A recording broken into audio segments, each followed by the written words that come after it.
A woman publicly humiliated by her husband vanishes. Years later, she returns unrecognizable and a multimillionaire. When everyone discovers who she is, her ex-husband goes pale. But what she does next stuns the entire town. Like this video, subscribe to our channel, comment below where you're watching from so we can bring you more videos like this. The sweet scent of spiced apple cider mixed with the warm aroma of cinnamon as the sky over Havenwood Creek painted itself in a deep orange hue. Colorful flags fluttered in the warm October breeze, and the lively sound of a fiddle filled the air between laughter and cheerful chatter. It was the annual Harvest Festival, a tradition that brought the small southern town together in a collective embrace. Among the game booths and food stands, 32-year-old Lena Miller nervously adjusted her floral apron over her simple dress.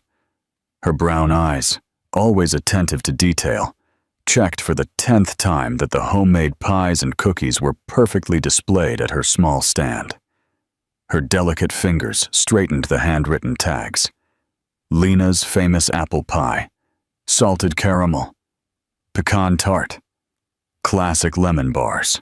Maybe today he'll notice, she thought, moistening her dry lips. Her heart raced when she saw Mark, her husband, approaching with determined strides through the crowd. The owner of the biggest hardware store in town, he walked like he owned the ground beneath his feet. Tall, broad-shouldered, with a smile reserved only for important clients, Mark held a cup of mulled cider in his hand. You could feel the tension in the air, the kind of electricity that precedes a storm. Some people had already stopped to watch, as if they sensed the drama about to unfold in the middle of the town square. "So, sold anything today?" he asked, without even glancing at the meticulously decorated pastries. The falsely casual tone didn't fool anyone, least of all Lena, who had known every nuance of that voice for 12 years of marriage. "I've sold almost half, Mark," she replied, trying to keep her voice steady. "People are really loving the half." The interruption was accompanied by a dry laugh that cut through the air like a knife. "You invested almost $500 in ingredients and you're happy about selling half? That's why your little baking dream will never take off." Lena felt a chill run down her spine. Not here. Not in front of everyone. The conversations around them gradually subsided, and the sound of the fiddle seemed distant now. "Mark, can we talk about this at home?" she whispered, feeling her face burn with shame as she realized several people were watching the scene. "Why? So you can put me off again with this ridiculous dream of yours?" His voice grew louder with each word. "You know what your problem is, Lena. You can't even bake a decent pie." The cup of cider in his hand was thrown onto the table, spilling the amber liquid all over the pastries she had so carefully prepared the night before. The silence that followed was deafening. You could hear the sound of the cider drops dripping from the tablecloth to the dirt ground. The world around Lena seemed to slow down. She saw the looks, some of pity, others of embarrassment, a few of silent indignation. Mrs. Marlene, the florist, put a hand to her mouth. Father Anthony looked away, flustered. Mark's sister Christina tried to hide a small smirk at the corner of her lips. The tears came, as inevitable as rain after suffocating heat. They streamed silently down Lena's face, mixing with the sweat of the hot afternoon. There was something in the taste of those tears, perhaps the bitter flavor of public humiliation, or maybe, though she didn't yet know it, the first taste of freedom. Have you ever felt like your entire world was crumbling? Like every dream you carefully nurtured was torn from your hands and stomped on before your very eyes? What would you have done in Lena's place? Would you have fled, or would you have stayed and confronted him? Let us know in the comments below.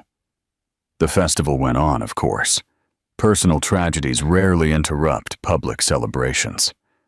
The fiddle started playing again, conversations resumed, and Mark walked away toward his friends as if nothing had happened. But for Lena, nothing would ever be the same. Hours later, when the night had already covered the town with its starry cloak, Lena sat alone on the edge of the bed she shared with Mark. He still hadn't returned from the festival. The vanity mirror reflected a woman who seemed to have aged years in just a few hours.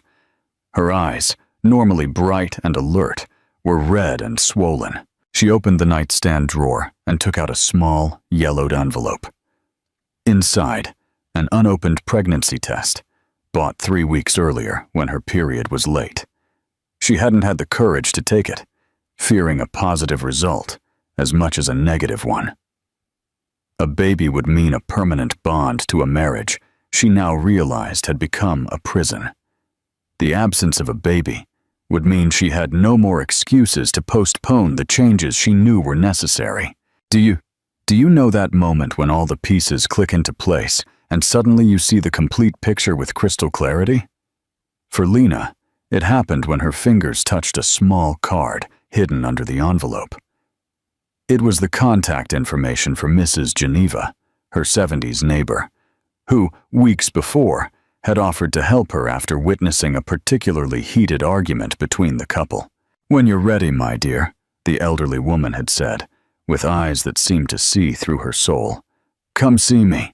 I have some savings put aside for an emergency, and I can't think of a bigger emergency than yours." At the time, Lena had thanked her with a sad smile, never imagining she would actually consider the offer.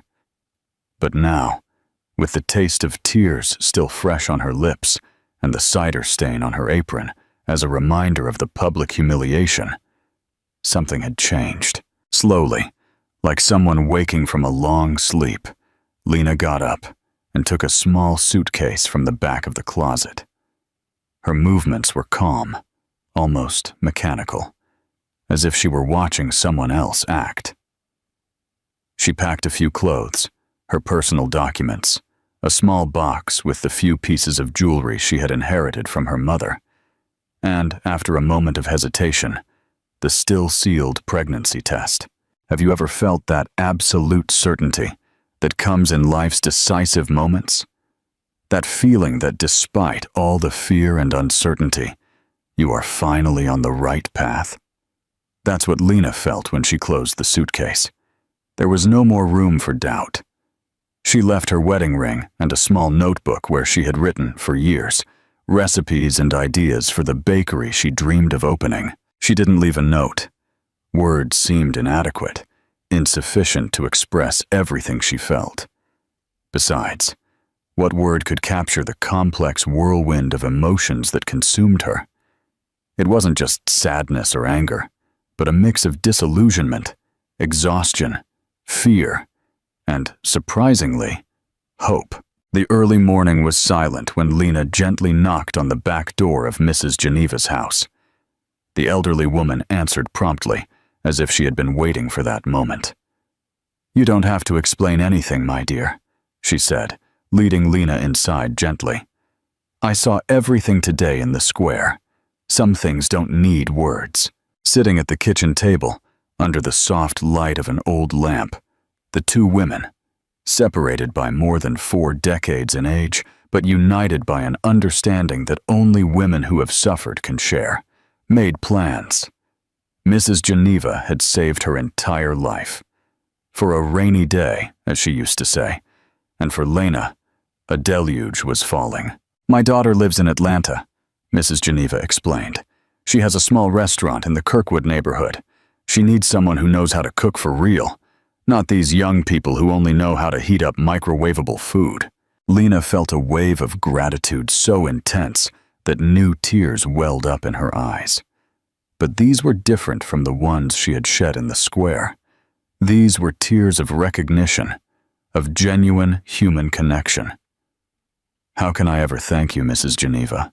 The elderly woman smiled, revealing wrinkles that told stories of a long life, not without suffering. "Thank me by being happy, my dear. And one day, when you find someone who needs help like you do now, reach out. That's how the world should work." Before the first ray of sun touched the horizon, a bus left the Havenwood Creek bus station, taking Lena to Atlanta. In her purse, in addition to her documents and the money Mrs. Geneva had insisted she take, was the still sealed pregnancy test. She would take it when she arrived in Atlanta. Whatever the result, she would face it with the new strength she had discovered within herself. Can you imagine what goes through a woman's mind as she leaves everything she knows behind, taking only a small suitcase and newfound courage? As the bus drove through the night, Lena looked out the window at the distant lights of the town she was leaving. She didn't know if she would ever return, but she knew for sure that when and if she did, she would be a completely different person. The sun began to rise as the bus entered the main highway. The first golden rays lit up Lena's face like a silent promise of better days. She closed her eyes, allowing herself to feel the warmth of the sun on her skin. There was something almost sacred about that moment, the end of one life and the beginning of another. In Havenwood Creek, Mark and Lena's house remained silent. He was still asleep, unaware that upon waking, he would find only a wedding ring on the bed and an empty space in the closet. Unaware that his life had also changed forever that night. And so, as a new day dawned, two lives followed completely different paths. One, still trapped in old patterns, appearances, and the arrogance that masks insecurity. The other embarking on a journey of self-discovery, rebirth, and, though she didn't yet know it, forgiveness. What no one could have predicted at that moment. Not Lena on her bus to Atlanta, not Mark in his ignorant sleep, nor the residents of Havenwood Creek, who would soon be gossiping about her disappearance. Was that this story, which began with bitter tears at a harvest festival, would end in a way that no one could ever imagine? But that's a story for the next chapter. For now, Lena looks out the bus window, her eyes reflecting the sunrise. There is fear in her heart, of course, but there is also something more powerful. Hope. And hope, as they say, is the last thing to die. Don't miss out on what happens next. Like, share, and subscribe to our channel. We'll be back with the next part of this incredible story. Part 2. The Taste of Sweet Beginnings. The sunrise in Atlanta had different colors than the ones Lena knew. The rising sun struggled to make itself known among the skyscrapers, painting the sky a pale pink that quickly gave way to the gray of pollution. Sitting at the window of the simple room she had rented in a boarding house in the Kirkwood neighborhood, Lena watched the city awaken, noisy, impatient, so different from the quiet Havenwood Creek. 6 days had passed since her arrival, 6 days of adaptation, sleepless nights, and staring at the still-sealed pregnancy test on the dresser. Today, however, something had changed. Do you know that feeling that you are finally ready to face a truth you've been postponing? That's exactly what Lena felt when she woke up that morning. With slightly trembling hands, she opened the test package. 2 minutes later, which seemed to stretch for hours, the confirmation that part of her already knew. She was pregnant. Silent tears streamed down her face as her hand rested gently on her still flat belly. Inside, a life was beginning to form, a life that would depend entirely on her choices, on her strength. "We're going to be okay," she whispered to the little being who couldn't yet hear her. "Mommy is going to build a beautiful world for you." In that moment, something crystallized inside Lena. The fog of doubt and fear that had accompanied her from Havenwood Creek began to dissipate, giving way to a clarity of purpose she had never experienced before. It wasn't just for her anymore. It was for both of them, now. The restaurant of Betty, Mrs. Geneva's daughter, was just a few blocks from the boarding house. It was a small but cozy establishment, specializing in homemade food that attracted workers and families from the neighborhood. On her first day, Lena had introduced herself timidly, her southern accent giving away her origins, her eyes still red from the tears she had shed during the trip. Aunt Geneva told me about your situation, Betty said at that first meeting. A sturdy, middle-aged woman with an easy smile and perceptive eyes. You don't have to tell me anything you don't want to. Here, what matters is the present and the future, not the past. Have you ever met people like that? Those who seem to understand exactly what you need without you having to explain? Betty was one of those rare people, and her kindness was the first genuine ray of sunshine in Lena's new life. Now, with the confirmation of her pregnancy, Lena walked to work with a different, more confident stride. The restaurant was still closed when she arrived, but Betty was already there, preparing dough for the day. "Morning, sweetheart," the older woman greeted, noticing something different in Lena's eyes. "Something happen?" Lena took a deep breath, smelling the aroma of yeast and tomato sauce that filled the kitchen. "I'm pregnant, Betty." The words hung in the air between them. Lena didn't know what to expect. Disapproval, concern, pity. But what she received was a warm hug that smelled of rosemary and maternal affection. "Congratulations, girl. A new life inside you. What a wonderful gift. But I'm scared," Lena confessed, allowing herself to express the vulnerability she usually kept to herself. "How am I going to raise a child alone in a city I barely know, without money, without—" "Shh," Betty interrupted gently. "One worry at a time. Rome wasn't built in a day, and your new life won't be either. Let's start with the basics. You have your health, you have a job,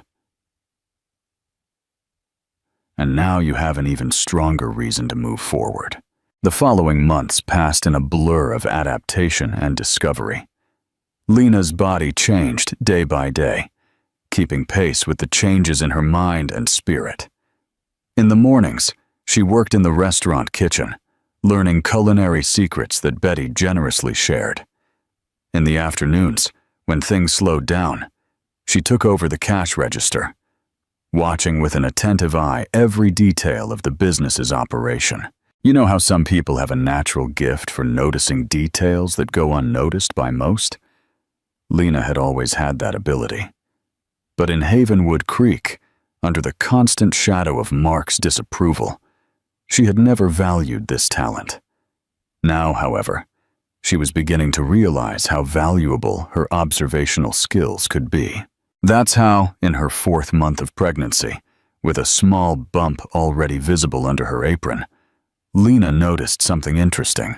Customers were always commenting on the lack of homemade dessert options in the neighborhood. "You know what would be perfect after this wonderful pot roast?" A regular customer, an elderly lady, commented. "A good homemade pudding, the kind that jiggles like gelatin when you touch it. Or a carrot cake with chocolate frosting," her husband added, a man with a gray mustache. "Haven't had a decent one in years, since old man Greg's bakery closed down." That night, in her room at the boarding house, Lena couldn't sleep. Her mind was buzzing with ideas, recipes, and possibilities. She took a new notebook, not the one she had left behind in Havenwood Creek, but one she had bought with her first paycheck, and began to write down her ideas. When the sun came up, she had the outline of a proposal in her hands. "Homemade desserts?" Betty repeated when Lena presented her idea the next morning. "To sell in the restaurant?" "Yes," Lena confirmed, with an enthusiasm that surprised even herself. "I started to notice that a lot of customers mentioned the lack of homemade dessert options in the neighborhood. We could start with a few simple recipes, puddings, cakes, pies, and see how people react." Betty looked at Lena with an expression that mixed surprise and pride. "You really are paying attention to everything, aren't you?" "Well, I'm willing to try it. We have the space in the kitchen, and I trust your talent. Let's start with 2 or 3 options and see how it goes." And so was born the dessert section of Betty's restaurant, which in just a few weeks would become as popular as the main dishes. Lena's sweets, made with simple ingredients but with a care and affection that you could taste in every bite, began to attract a specific clientele: People who came just to try the new creations from the girl from out of town.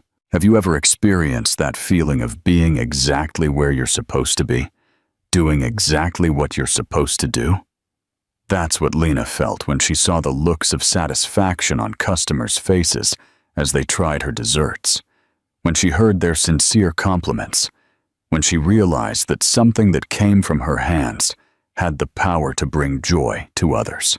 In her 6th month of pregnancy, something unexpected happened. A letter arrived, forwarded by Menta Geneva from Havenwood Creek. It was from a law firm in Atlanta, informing her that Lena had been named the sole heir of a great-aunt who had recently passed away in Portugal. The woman, who had left the U.S. decades earlier after a difficult divorce, had accumulated a small fortune with a winery in the Douro Valley. "That's impossible," Lena murmured, rereading the letter for the 3rd time. "I barely remember this aunt. My mom mentioned her sometimes, but I never met her. Sometimes life surprises us in the most unexpected ways," Betty mused as they had tea together in the restaurant kitchen after closing. "Maybe she was watching your life from afar. Or maybe, who knows, the universe is conspiring in your favor." The inheritance wasn't a life-changing fortune, but it was significant enough to open up possibilities that had once seemed impossible. After consulting with an accountant recommended by Betty, Lena decided to invest part of the money in a small apartment in the Kirkwood neighborhood itself, ensuring a home for herself and the baby on the way. With another part of the money, she did something that surprised even herself. She proposed a small partnership to Betty to expand the dessert section of the restaurant into a dedicated space. "A dessert cafe attached to the restaurant," she explained, her eyes sparkling with enthusiasm. "Customers could have dinner here and then go next door for desserts and specialty coffees. And we'd also serve people who just want a sweet treat without necessarily having dinner." Betty, who had already been considering ways to expand the business, saw the immediate potential in the idea. "You have a business mind, girl? Who knew?" "Well, let's do this together then. Your skill with sweets and my experience with the business. We make a good team." And so, when her 8th month of pregnancy arrived, Lena wasn't just waiting for a baby. She was also waiting for the birth of a new business. The small commercial space next to the restaurant was rented, and renovations began. Betty insisted that Lena slow down her work in the kitchen, focusing on planning the new space and developing a unique dessert menu. On quiet nights, alone in her new, simple but cozy apartment, Lena would talk to the baby in her belly while flipping through magazines about decor and gastronomy. "See, little one? Mommy is building something special for us. You're going to grow up seeing that it's possible to start over, that it's possible to turn pain into sweetness." It was in these moments of intimacy with her unborn child that Lena allowed herself to think about Havenwood Creek, about Mark, about the life she had left behind. Not with bitterness or resentment, but with a kind of distant gratitude. Gratitude for the strength that pain had given her, for the path that had brought her here. Have you ever realized that sometimes you need to completely remove yourself from a situation to see it clearly? That's what happened to Lena. As the months passed and her new life took shape, she began to understand patterns she hadn't been able to see before, to grasp dynamics that had shaped her marriage, and, most importantly, to realize her own worth in a way she had never before experienced. In her 9th month, as summer was giving way to the gentle autumn, the dessert cafe was almost ready for its grand opening. Only a few final details were missing when the first contractions began. "It's time," Betty announced, who was with her choosing the dishes for the cafe, when Lena went pale with a particularly strong contraction. "Let's go to the hospital now." 12 hours later, in the first minutes of a clear April morning, Lily was born. 7 pounds of pure miracle, with her mother's curious eyes and a tuft of dark hair. When the nurse placed the tiny bundle in her arms, Lena felt as if the entire world fit into that moment, into that embrace. "Hello, my little one," she whispered, tears of pure joy streaming down her face. "Welcome to the world. We have an incredible journey ahead of us." 3 weeks later, with Lily snuggled in a sling against her chest, Lena cut the ribbon for the grand opening of Sweet Beginnings, the dessert cafe that would become, in the years that followed, the first step of a gastronomic empire that no one, not even she, could have predicted at that moment. As she smiled at the small crowd that had gathered for the opening, Betty, the restaurant's loyal customers, neighbors, and newfound friends, Lena felt a quiet certainty settle in her heart. Those seeds of renewal, planted in soil, watered with tears, were now beginning to sprout, and the harvest promised to be sweet, much sweeter than the bitterness she had left behind. Don't miss out on what happens next. Like, share, and subscribe to our channel. We'll be back with the next part of this incredible story. Part 3. The Return of the Prodigal Daughter. The first rays of sun filtered through the linen curtains of the room as Lena awoke to the crystalline sound of Lily's laughter. 3 years had passed since the early morning her daughter came into the world, transforming forever not only her body, but her entire existence. "Mommy, wake up! It's time to make pie!" exclaimed the girl with dark curls, bouncing on the bed with the inexhaustible energy only children possess. Lena smiled, opening her arms to embrace that little hurricane of joy. Lily was the sun in her universe, intelligent, observant, and with a smile capable of melting any resistance. At 3 years old, she already showed the same attention to detail as her mother, noticing the smallest changes in their routine, questioning everything with a ravenous curiosity typical of her age. "Morning, my love," Lena murmured, inhaling the scent of children's shampoo in her daughter's hair. "Yes, it's pie day, but first, breakfast." Have you ever noticed how mornings have a special flavor when they're shared with someone you love? For Lena, those morning moments with Lily, preparing breakfast together, the girl on her special stool, helping her mom, were instances of pure happiness, small treasures she collected with the same care she used to keep the colorful pebbles her daughter found at the park. Lena's life had changed dramatically in those 3 years. Sweet Beginnings, which had started as a small cafe attached to Betty's restaurant, had become a success that surpassed all expectations. After the first year, with stable finances and Lily already toddling everywhere, Lena made a bold decision to open a second location in Midtown, a busy neighborhood with a more affluent clientele. The expansion was a calculated risk, made possible by the part of the inheritance she had saved and the trust she had earned in the local market. Betty, always her safe harbor, encouraged the move. "You've got the Midas touch, girl," her friend said when she visited the new store for the first time. "Who saw you arrive here, shy and scared, and who sees you now, a successful businesswoman?" Lena just smiled, embarrassed by the praise. She had never seen herself as a businesswoman, only as a woman determined to build a secure future for her daughter. Now, with Sweet Beginnings turning 3 and a third location about to open downtown, Lena sat at the kitchen table of her apartment, watching Lily devour pancakes with strawberry jam. The simple apartment of the early days had given way to a duplex penthouse in a secure building, with a special room for Lily, decorated with glow-in-the-dark stars on the ceiling. "So we never forget to dream," as Lena had explained when she installed the tiny lights. But not everything that morning was smiles. While her daughter was distracted with breakfast, Lena discreetly checked her email on her tablet. There, between messages from suppliers and management reports, was an email that made her heart race. It was an update from Robert Simmons, a financial consultant specializing in small businesses whom she had hired about a year ago. Have you ever felt that mix of anxiety and curiosity when opening an important message?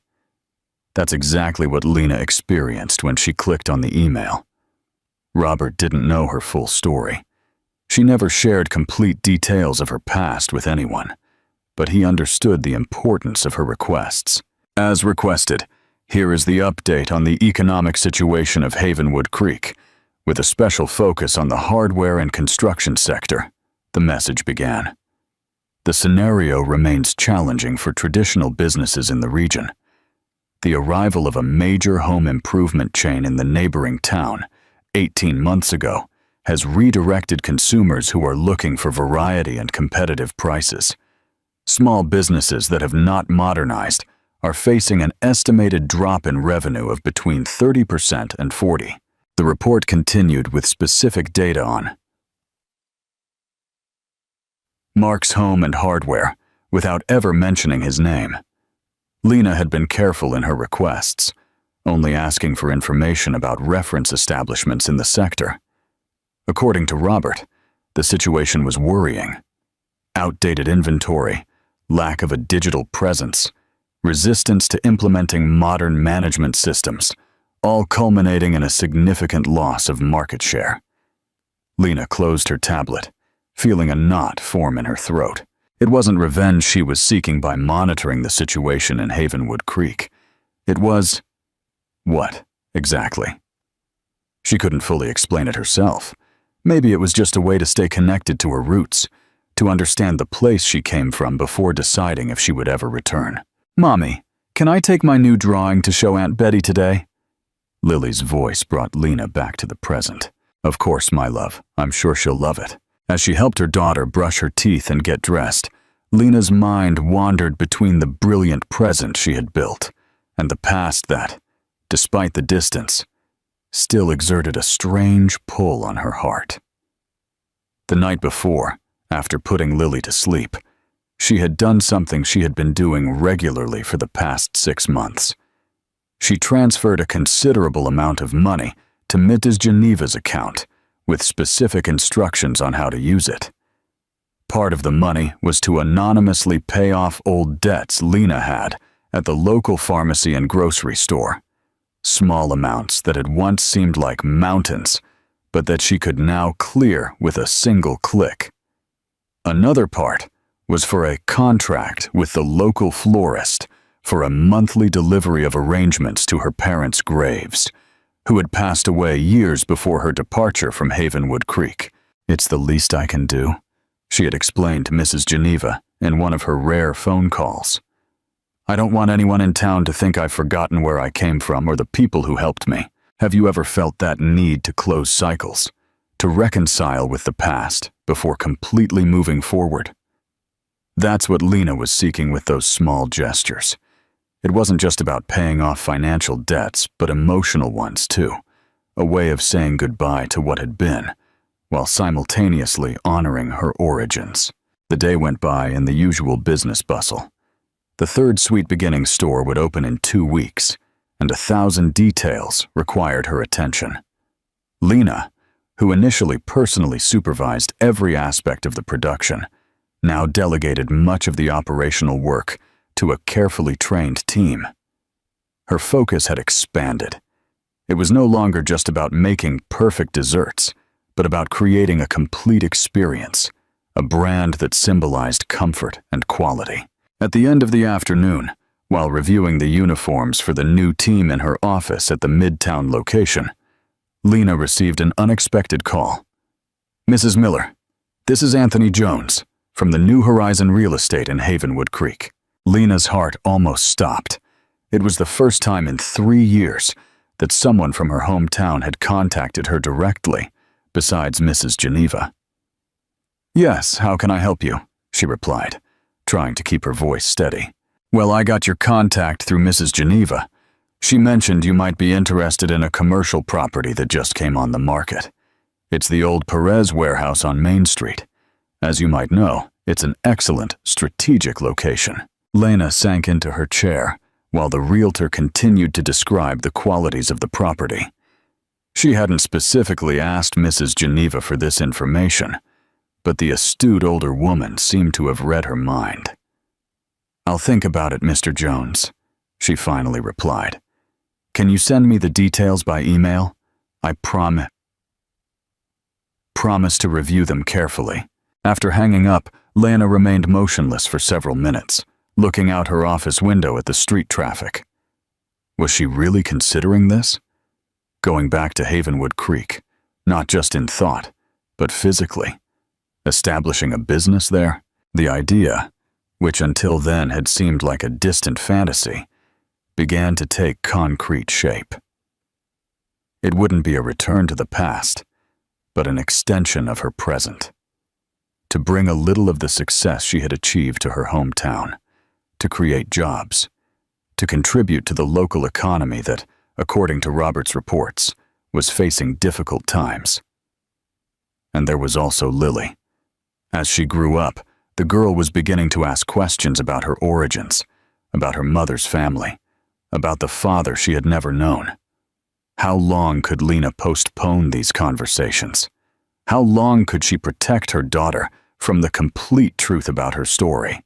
That night, after putting Lily to sleep, but not before telling her two stories, their sacred ritual, Lena sat on the balcony of her penthouse, a glass of red wine in her hands, contemplating the city lights. Atlanta, which 3 years earlier had received her as a frightened stranger, now seemed familiar and welcoming. There, she had built her new life, found her voice, and rediscovered her strength. Have you ever felt that sometimes, to truly move forward, you need to revisit your past? It was this understanding that came to Lena on that starry night. Havenwood Creek wasn't just the place of her heartache. It was also the soil where she had been born, where her parents were buried, where she had taken her first steps. It was a part of her, for better or for worse. The realtor's email arrived while she was still contemplating the horizon. Attached were not only details about the warehouse, but also a broader report on the town's economic situation. Mark's business was mentioned directly this time. It was on the verge of bankruptcy, with accumulated debts and customers migrating to the more modern competition in the neighboring town. A whirlwind of emotions filled Lena as she read that information. It wasn't satisfaction at her ex-husband's difficulty, as she might have expected to feel years ago. It was something more complex, a mix of understanding, sadness for the reality of a man who hadn't known how to adapt to new times, and, surprisingly, a genuine desire to change that situation. That same night, she made a decision. She called Robert Simmons and made a request that would surprise anyone who knew her story. She wanted detailed information about the financial situation of Mark's Home and Hardware, including a full evaluation of its debts, assets, and potential for recovery. "I'm considering an acquisition," she explained, her voice firm despite the internal turmoil. "Not out of interest in the hardware sector, but as part of a larger plan." In the weeks that followed, while supervising the opening of the third Sweet Beginnings store, Lena plunged into meticulous planning. What had started as a vague idea transformed into a concrete project. To expand her business to Havenwood Creek, not only with a branch of her successful bakery, but with a local development plan that would include the restructuring of struggling traditional businesses. "It's crazy," she confessed to Betty when she finally shared her plans. "To go back to the place I ran from, to invest in the business of the man who publicly humiliated me." "It's not crazy," Betty replied, with the quiet wisdom that always characterized her. "It's the closing of a cycle. You're not running anymore, Lena. You're choosing to go back on your own terms, and that makes all the difference." On a sunny afternoon in December, exactly 3 years and 5 months after her silent departure, Lena signed the documents that set her boldest plan in motion. She acquired, through a debt recovery company, a large part of the debts of Mark's Home and Hardware. At the same time, she bought the old Perez warehouse, with plans to transform it into the largest Sweet Beginnings location yet. Lily, now an eloquent little girl of almost 4, watched her mother with curiosity as she organized documents in her home office. "Mommy, are we going on a trip?" Lena smiled, pulling her daughter onto her lap. "Yes, my love.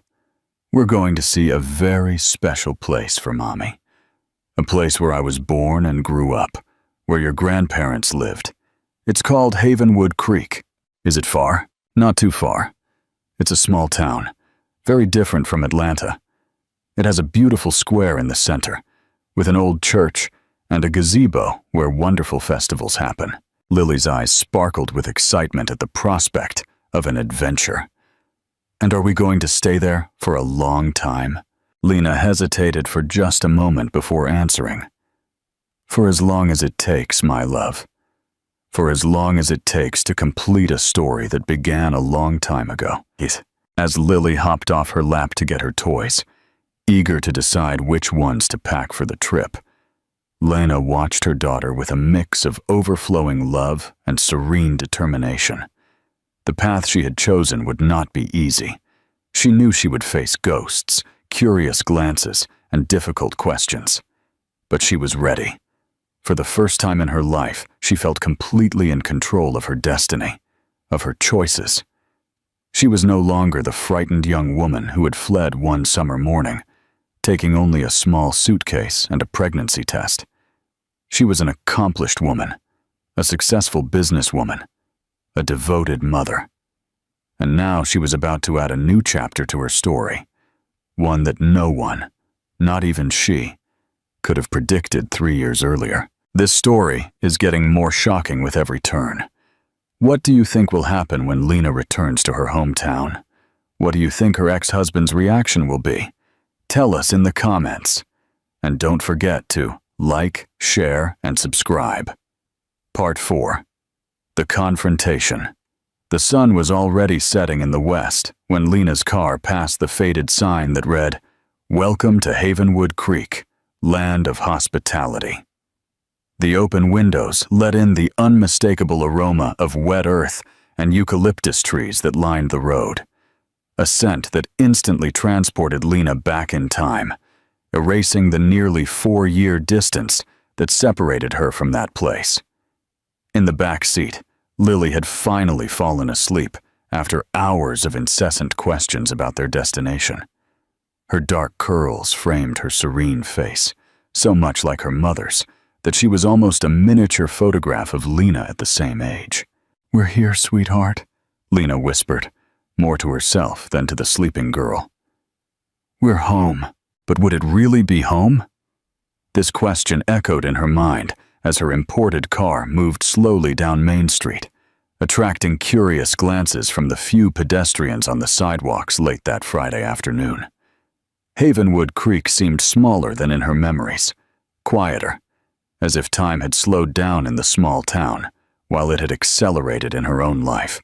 Do you know that strange feeling of returning to a place that was once intimately familiar, only to discover that both the place and you have changed irrevocably?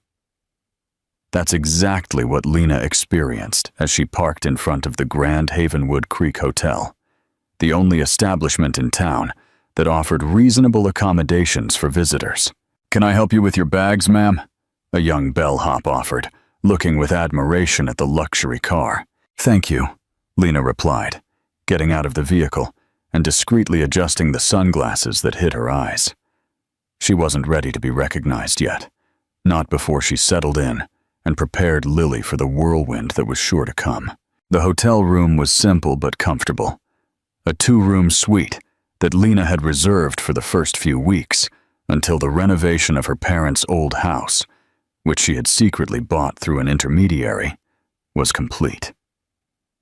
She carefully transferred her still sleeping daughter to the bed, covering her with the unicorn blanket she never left behind. Standing by the window that offered a privileged view of the town square, Lena observed the gazebo where, almost 4 years earlier, she had experienced the moment of humiliation that had transformed her life. The same square where now, ironically, she planned to open the most ambitious branch of Sweet Beginnings. "Am I ready for this?" she murmured to her reflection in the window glass. A reflection that showed a woman very different from the one who had left. Her hair, once long and shapeless, now framed her face in an elegant bob with caramel highlights.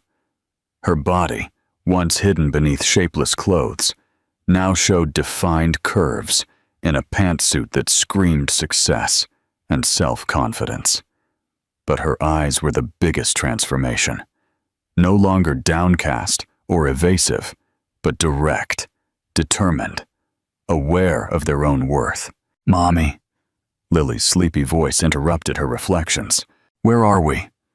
Lena sat on the edge of the bed, stroking her daughter's curls. "Remember I told you about the town where Mommy was born? We're here, in Havenwood Creek. Tomorrow, I'll show you the square, the church, and all the special places from Mommy's childhood." The girl's eyes, identical to her own, sparkled with excitement. "Are we going to see Grandpa and Grandma too?" The innocent question hit Lena like an invisible punch. During the years in Atlanta, she had explained to Lily that her grandparents were in heaven, but the girl didn't yet fully grasp the concept of death. As for her father, Lena had postponed that conversation, saying only that he lived far away. Now, in Havenwood Creek, those simplified explanations would no longer suffice.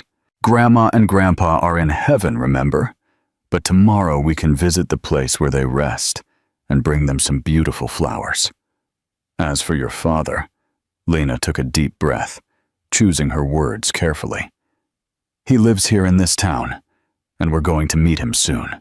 Have you ever felt the weight of a truth that has been postponed for too long?" Lena felt that weight now, pressing on her chest as she tried to explain the complex situation to her daughter in terms a child of almost 4 could understand. The first morning in Havenwood Creek dawned bright, with that intense blue that only a small-town sky seems capable of displaying. After breakfast in the room, Lena decided it was time to show her face. She dressed Lily in a floral dress, combed her rebellious curls, and after a brief hesitation in front of the mirror, opted for a simple but elegant look. Impeccable cut jeans, a white silk shirt, and a single accessory. A delicate gold necklace with a miniature bakery pendant. A gift from her team when sweet beginnings turned 2. "Let's go see the town, my love." Hand in hand, mother and daughter left the hotel, walking slowly along the sidewalk of Main Street. It didn't take long for the first looks of recognition to appear. An elderly lady at the pharmacy door dropped the package she was holding. The barber stopped cutting hair, his mouth open in surprise. A group of teenagers stopped talking, pointing discreetly. "Lena! Lena Miller!" The voice came from a middle-aged woman leaving the bakery. It was Regina, an old school friend who had always been kind to her. Lena smiled, feeling a lump form in her throat. This was the first real test, the first official recognition of her return. "Hi, Regina, long time no see." The woman approached, her eyes wide as she alternated between Lena's face and little Lily, whose resemblance to her mother was undeniable. "My God, it's really you. Everyone talked when you left. And this is my daughter, Lily," Lena replied simply, lightly squeezing the hand of the girl who watched the stranger with curiosity. The news spread through the small town with the speed that only rumors in close-knit communities can achieve. Before they even completed their walk to the town square, Lena could feel the stares multiplying, the conversations halting, the poorly disguised whispers. Some greeted her shyly, others just watched from afar, incredulous. In the square, where the memories of the Harvest Festival still haunted her thoughts, Lena allowed Lily to explore the gazebo, keeping a watchful eye on her. It was there, sitting on one of the freshly painted wooden benches, that she received the first visit that really mattered. "I knew it was true. When I heard the rumors this morning, I knew it had to be you." Lena looked up to find the wrinkled face and kind eyes of Mrs. Geneva. The older woman, more stooped than in her memories, leaned on a simple cane. Mrs. Geneva," Lena whispered, getting up to hug the woman who had made her escape possible years ago. "How are you?" "Alive," the older woman replied with a mischievous smile, which at my age is quite an achievement. Her eyes moved to Lily, who was now running toward her mother. "And this must be the little one who was in your belly when you left." Lena nodded, formally introducing her daughter to the woman who, without ever having met her, had already profoundly impacted her life. Lily, always sociable, was soon talking animatedly with the older woman about the pigeons in the square and the colors of the flowers in the beds. "You came back to stay?" Mrs. Geneva asked when the girl moved away again to explore. "Yes," Lena confirmed. "I bought my parents' old house, and I'm planning to open a branch of my business here. Sweet Beginnings is a network of bakeries I started in Atlanta." The older woman nodded, as if she already knew all of this, and she probably did, through the discreet communications they had maintained over the years. "And what about him? You know things aren't going well for Mark, don't you?" Lena took a deep breath before answering. "I know everything, Mrs. Geneva. In fact, it's part of the reason I came back." The older woman's eyes shone with an understanding that went beyond the words spoken. "You were always special, dear. I always saw that in you, even when you couldn't see it in yourself." The afternoon was a blur of visiting familiar places that now seemed strangely new through Lena's eyes. She showed Lily the school where she had studied, the church where she had been baptized, the ice cream shop that, surprisingly, still had the same faded sign from 2 decades ago. Have you ever revisited places from your childhood and been surprised by how much smaller and simpler they seem than in your memories? For Lena, every corner of Havenwood Creek brought that feeling, a mix of familiarity and strangeness, like looking at an old portrait of herself and barely recognizing the person in it. After lunch at the hotel and a much-needed nap for Lily, Lena decided it was time to visit the location that would become the new Sweet Beginnings branch. The old Perez warehouse, strategically located on the corner of the square, was an imposing building from the turn of the century, with thick walls and large windows that promised perfect natural light, accompanied by the realtor, who didn't hide his astonishment at the transformation of the former resident, who was returning as a prosperous businesswoman. Lena explained her vision for the space, while Lily explored the empty corners of the large room. "I want to keep the original facade, just restoring the details. Inside, we'll modernize it completely, but with respect for the history of the place, this exposed brick wall will stay. And here," she pointed, visualizing what didn't yet exist. "Here we'll have refrigerated display cases for the desserts, with marble counters," and her voice abruptly fell silent when the warehouse door opened and a familiar male figure entered, stopping just inside the threshold. Time seemed to freeze as Lena and Mark stared at each other for the first time in almost 4 years. He had changed. His hair, once with just a few gray hairs at the temples, was now significantly whiter. There were new wrinkles around his eyes, and his body, once robust and imposing, seemed slightly diminished, as if the weight of recent years had literally compressed his frame. "So it's true," he finally said, his voice hoarse, as if he hadn't spoken in a long time. "You came back." The realtor, sensing the tension in the air, mumbled something about checking the backyard and quickly disappeared through a side door. Lena thanked him mentally for the moment of privacy, while she called Lily closer with a gentle gesture. "Yes, I'm back," she replied simply, keeping her voice steady despite her racing heart. "To stay?" Mark's eyes moved slowly from Lena's face to the little girl beside her, and there they stayed, wide with a mixture of shock and gradual understanding. The resemblance between mother and daughter was undeniable, but there were also hints of him in the shape of her nose and the line of her chin. "This is—" He couldn't complete the sentence. "Lily," Lena answered, placing a protective hand on her daughter's shoulder. "My daughter?" Have you ever seen someone be hit by a truth so powerful that it seems to physically unbalance them? That's how Mark reacted, taking a step back, leaning against the nearest wall, his face drained of color. "My daughter." The words came out as an incredulous whisper. "You were..." I suspected when I left. I confirmed it shortly after. Lily looked curiously at the stranger who seemed so affected by her presence. "He's my daddy, Mommy! He's my daddy!" The innocent question, asked with the crystal-clear clarity that only children possess, echoed in the empty space of the warehouse. Lena felt it, and knelt down to be at her daughter's eye level. "Yes, honey, this is Mark, your daddy." The girl, with the disconcerting naturalness of childhood, took a step forward and held out her small hand in a surprisingly formal gesture. "Hello, nice to meet you. I'm Lily, and I'm almost 4. Mommy said you lived here." Mark seemed momentarily paralyzed, looking at the extended little hand as if it were something incomprehensible.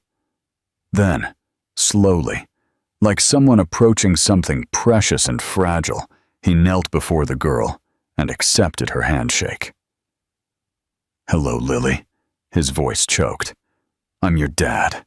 The moment suspended between the three of them, father, mother, and daughter, was interrupted by the return of the realtor, oblivious to the family drama that had just unfolded. Mark got up quickly, composing himself as best he could. "We need to talk, Lena," he said, already heading for the door. "Not here, not now, but soon." After he left, the air in the warehouse seemed lighter, as if an imminent storm had temporarily moved away. Lena took a deep breath, gathering the composure she had carefully cultivated over the years. "Is everything okay, Mommy?" Lily asked, always attentive to her mother's emotions. "Yes, my love," Lena replied, kissing the top of her daughter's head. "Everything is exactly as it should be." That night, after putting Lily to sleep, Lena sat on the small balcony of her hotel room, watching the lights of the town square. Her phone vibrated with a message. It was from Robert Simmons, her consultant.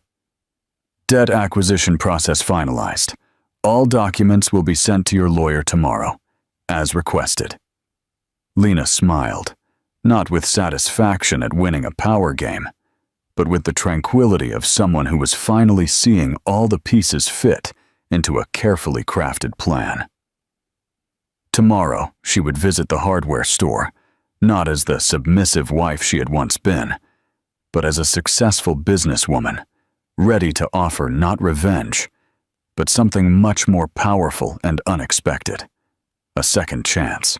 This is getting tense. Do you think Mark will accept Lena's proposal? Or will his pride get in the way? What would you do in his position? Leave your thoughts in the comments. And don't forget to like, share, and subscribe. Part 5. The Sweetest Revenge.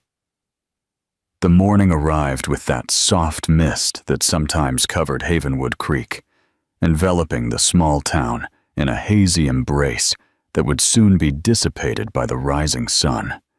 Lena watched the phenomenon from her hotel window while finishing her coffee, feeling the weight of the day ahead.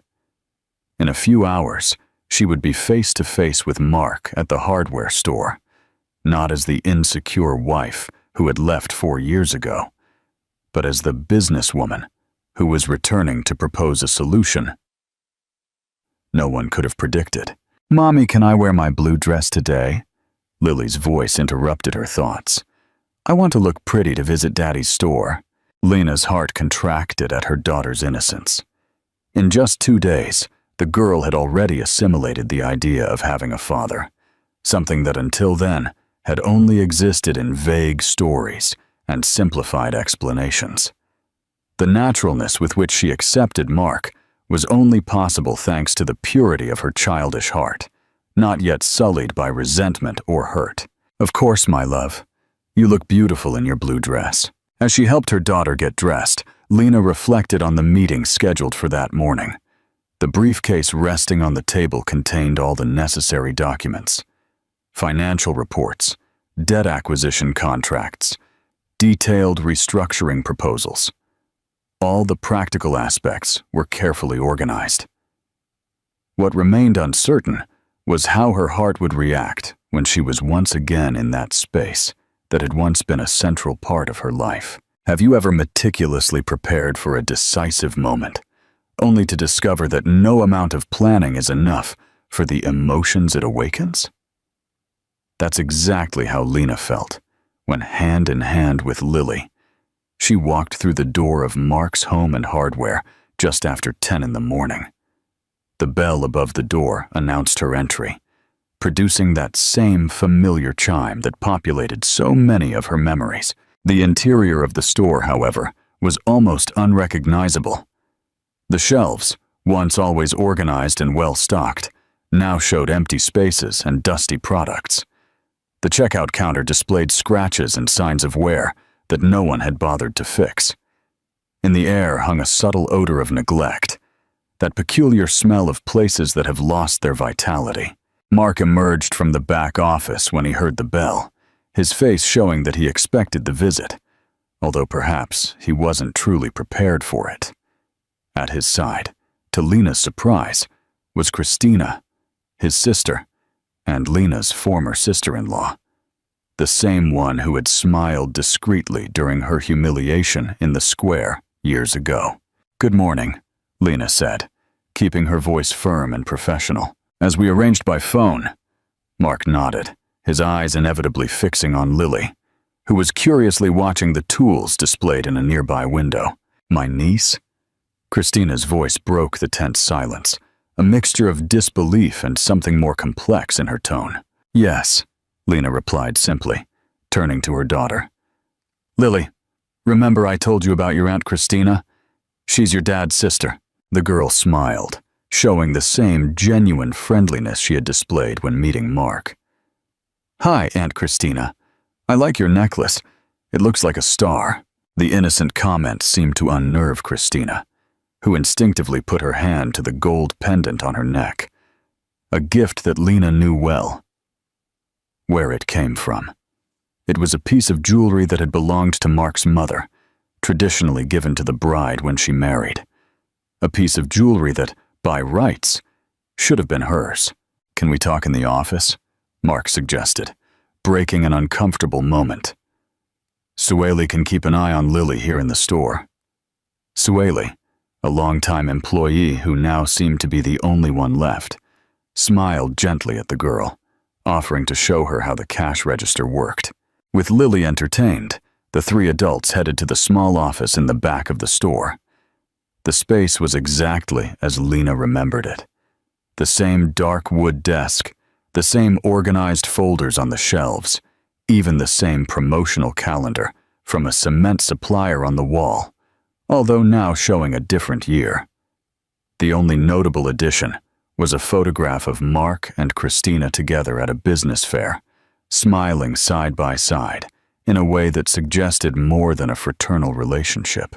"You didn't have to come back," Christina began, barely containing the hostility in her voice. "We had everything under control here." Lena smiled slightly, placing her briefcase on the desk and carefully extracting the documents. "The numbers disagree with you, Christina. Mark's Home and Hardware is on the verge of bankruptcy.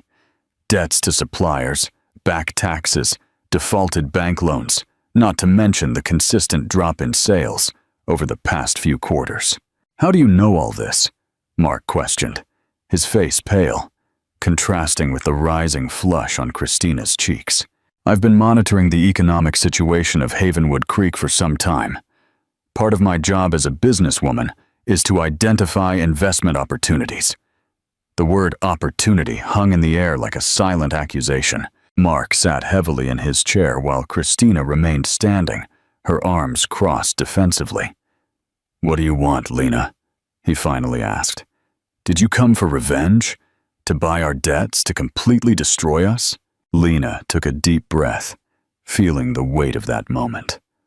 4 years earlier, that might have been exactly what she wanted, to see Mark humiliated as she had been, to watch the downfall of the empire he had built with such pride. But the woman who was there now wasn't the same one who had left one summer morning. "Actually," she replied calmly, "I came to propose a partnership." The shock on both their faces would have been almost comical under different circumstances. "A partnership?"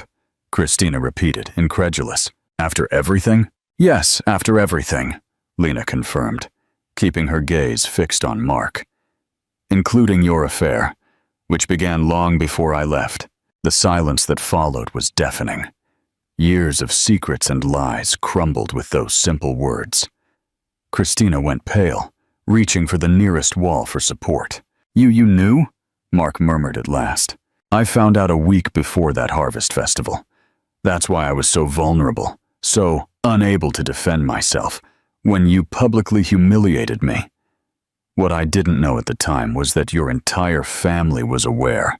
Your mother, your father, all of you part of a plan to get me to disappear discreetly." Lena kept her voice surprisingly controlled, as if she were narrating someone else's story.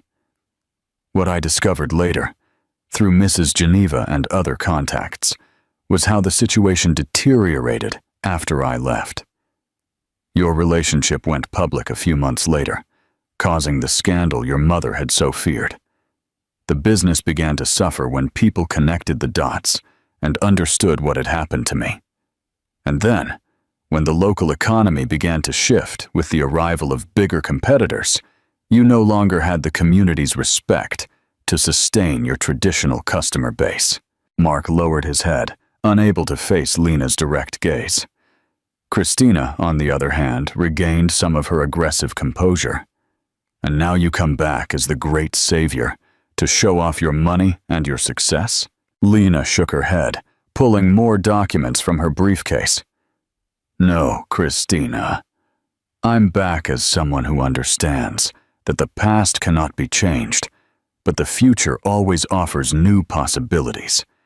I came back for Lily, so she can know her roots. I came back for myself, to close the cycles I left open. And yes, I also came back for Mark's home and hardware." "Why?" Mark's question came out as a near whisper. "Because I believe this company still has potential. With proper modernization, digital strategies, a debt restructuring, and new suppliers, it can be competitive again." Lena gently pushed the documents toward Mark. "My proposal is clear.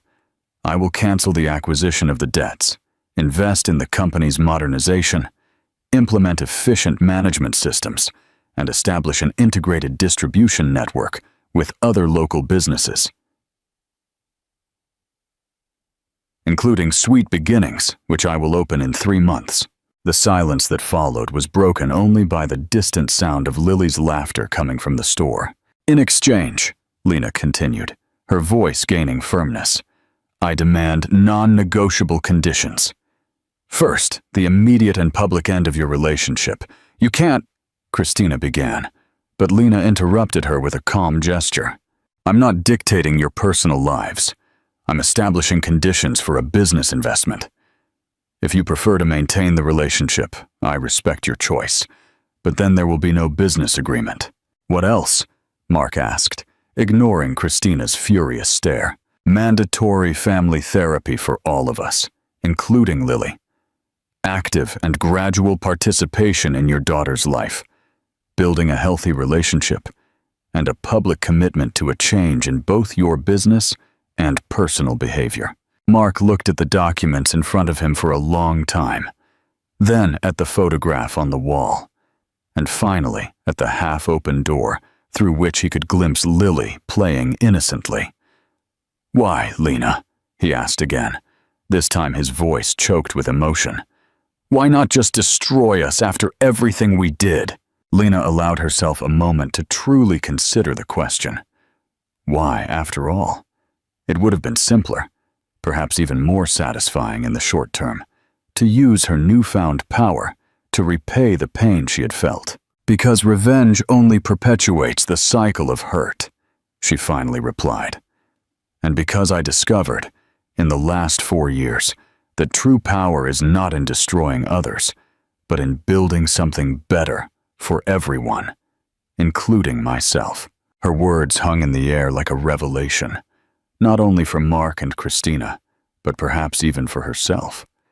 The crystallization of an understanding that had been maturing since she decided to return to Havenwood Creek. "I need time to think," Mark said. After a long silence, "You have until Friday," Lena replied, getting up and gathering her briefcase. "After that, the banks will execute the guarantees and it will be too late." As she left the office, she found Lily sitting on the counter, drawing with colored pencils, while Sueli watched her with a nostalgic smile. "She looks so much like you at that age," the employee commented. "She has the same way of furrowing her brow when she's concentrating." Lena smiled, holding out her hand to her daughter, who hopped animatedly to the floor. "It was good to see you again, Sueli. I hope we can work together again soon." As she left the hardware store, Lena felt a lightness she hadn't expected. She had faced her ghosts, spoken her truths, and offered a solution that few would immediately understand. The rest was in the hands of destiny, or rather, in the choices that Mark and Christina would make in the coming days. 3 days later, on a Friday morning, the town square of Havenwood Creek witnessed a scene that would become part of local folklore for decades to come. Under the same gazebo where Lena had been humiliated 4 years earlier, the central figures of that drama now came to an unexpected conclusion. Mark, visibly nervous but determined, shook Lena's hand in front of a small crowd of curious citizens, while cell phone cameras recorded the moment. Beside them, a lawyer held the newly signed documents that formalized the partnership. "I want to publicly thank Lena Miller," Mark declared, his voice amplified by a small microphone. "Not just for the investment that will save this company, but for the lesson in humanity I have received. I made serious mistakes in the past, deeply hurt someone who didn't deserve it, and now I have a chance to do things differently. From today on, our company will not only be a renewed business, but a symbol of how it's possible to rebuild from the ashes of our own mistakes." Murmurs ran through the crowd. Some faces showed surprise, others skepticism. A few showed cautious approval. In the background, Christina watched the scene with an indecipherable expression before turning and walking away from the square. Her choice had been different from Mark's, and now she would follow her own path to another city. When it was Lena's turn to speak, she looked around, at the same trees, the same benches, the same sky that had witnessed her humiliation. But now everything seemed different, seen through the eyes of the woman she had become. "Havenwood Creek will always be my home," she said simply.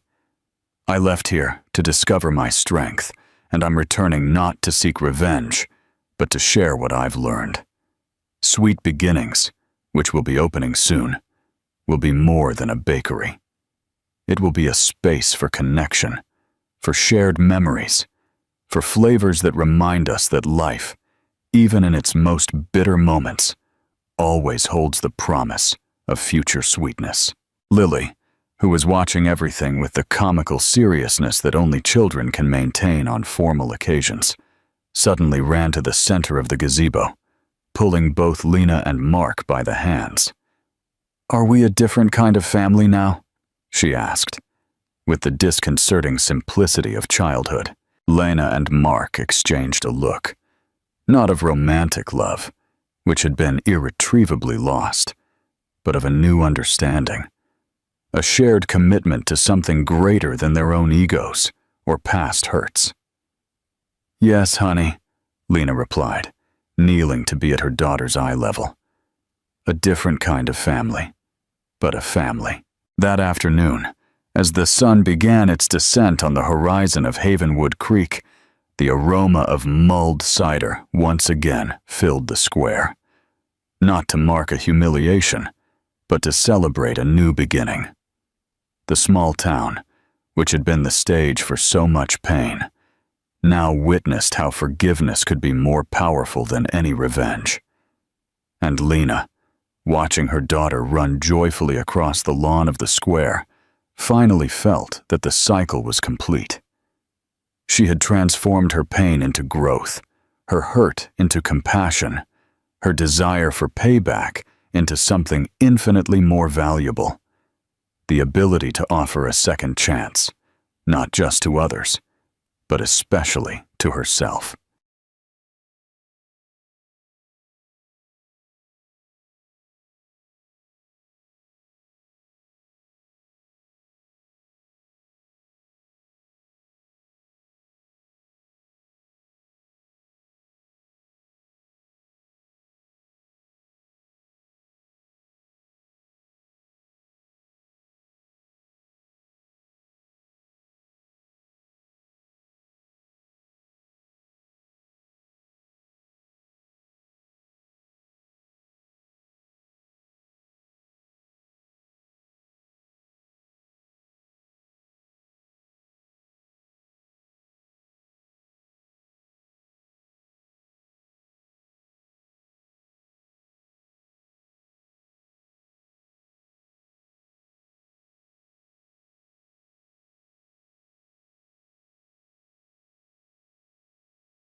The afternoon sun filtered gently through the porch of the house in Franklin, Tennessee, casting a warm glow on the tiny white and pastel outfits swaying lightly on the clothesline. Each onesie, each bib, each pair of miniature socks was hung by Jessica with meticulous care, a ritual of preparation for the life about to arrive. At 8 months pregnant, every movement was deliberate, the weight of her belly a constant and, until then, cherished presence. Inside the house, her mother, Mrs. Karen, folded one last cloth diaper, smoothing the soft fabric on the living room table. The silence was cozy, filled only by the distant chirp of cardinals and the scent of laundry detergent lingering in the air. "Everything's almost ready, sweetheart," said Mrs. Karen with a calm smile. "The baby's layette is the best part." Jessica returned the smile, rubbing the small of her back with her free hand. "Just these last pieces to dry. Nathan should have come. It'd do him good to unplug from work for a bit." Nathan, her husband, had stayed in Nashville, in the upscale condo where they lived. The place was more than a home. It was a sleek world of glass and steel, with multiple towers and a neighborhood that, in Jessica's words, knew everyone's business before you did. He'd claimed the need to work on a Saturday, insisting his architecture firm was just 5 minutes away, a convenience he couldn't waste on an urgent project. "He's a dedicated man, Jess. It's for the three of you," Mrs. Karen tried to reassure her, though a flicker of concern crossed her face. She'd never said it out loud, but she always thought Nathan was a bit much, too focused on his career, too caught up in the image of the perfect couple in the perfect condo. Jessica sighed, gazing at the horizon beyond the backyard. "I know, Mom. It's just, I miss how things used to be. Simpler." That's when her phone, left on the patio table, buzzed. The sound was jarring, slicing through the afternoon's peace. Jessica approached and saw the name flashing on the screen. Mrs. Linda, neighbor, 21st floor. A spike of irritation. Mrs. Linda was the epitome of condo gossip. The woman with a panoramic view not just of the city, but of everyone's lives, and an urgent need to narrate every detail. Jessica almost didn't answer, but a vague curiosity, or perhaps the boredom of routine, made her swipe the screen.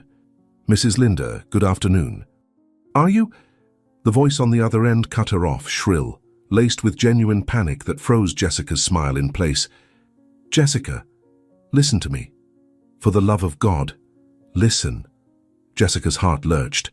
"What's wrong? Is everything okay?" "It's Nathan." Mrs. Linda's voice cracked. Jessica, Nathan just left here in an ambulance." The world stopped. A ringing in Jessica's ears drowned out the birds and the rustle of clothes on the line. The metal clothesline pole, which she gripped with one hand, swayed, making the baby outfits dance like innocent ghosts. "An ambulance?" Jessica's voice came out raw, an octave higher than usual. "Why? Did he have a heart attack? An accident?" "No, it wasn't that." The neighbor swallowed hard, the sound audible through the line. "He wasn't alone, honey." Her voice dropped to a dramatic, anguished whisper. "There was a woman with him, a young woman, blonde, slim. She looked bad, really bad. Hand Nathan, Jessica." He was panicked. His face was ashen.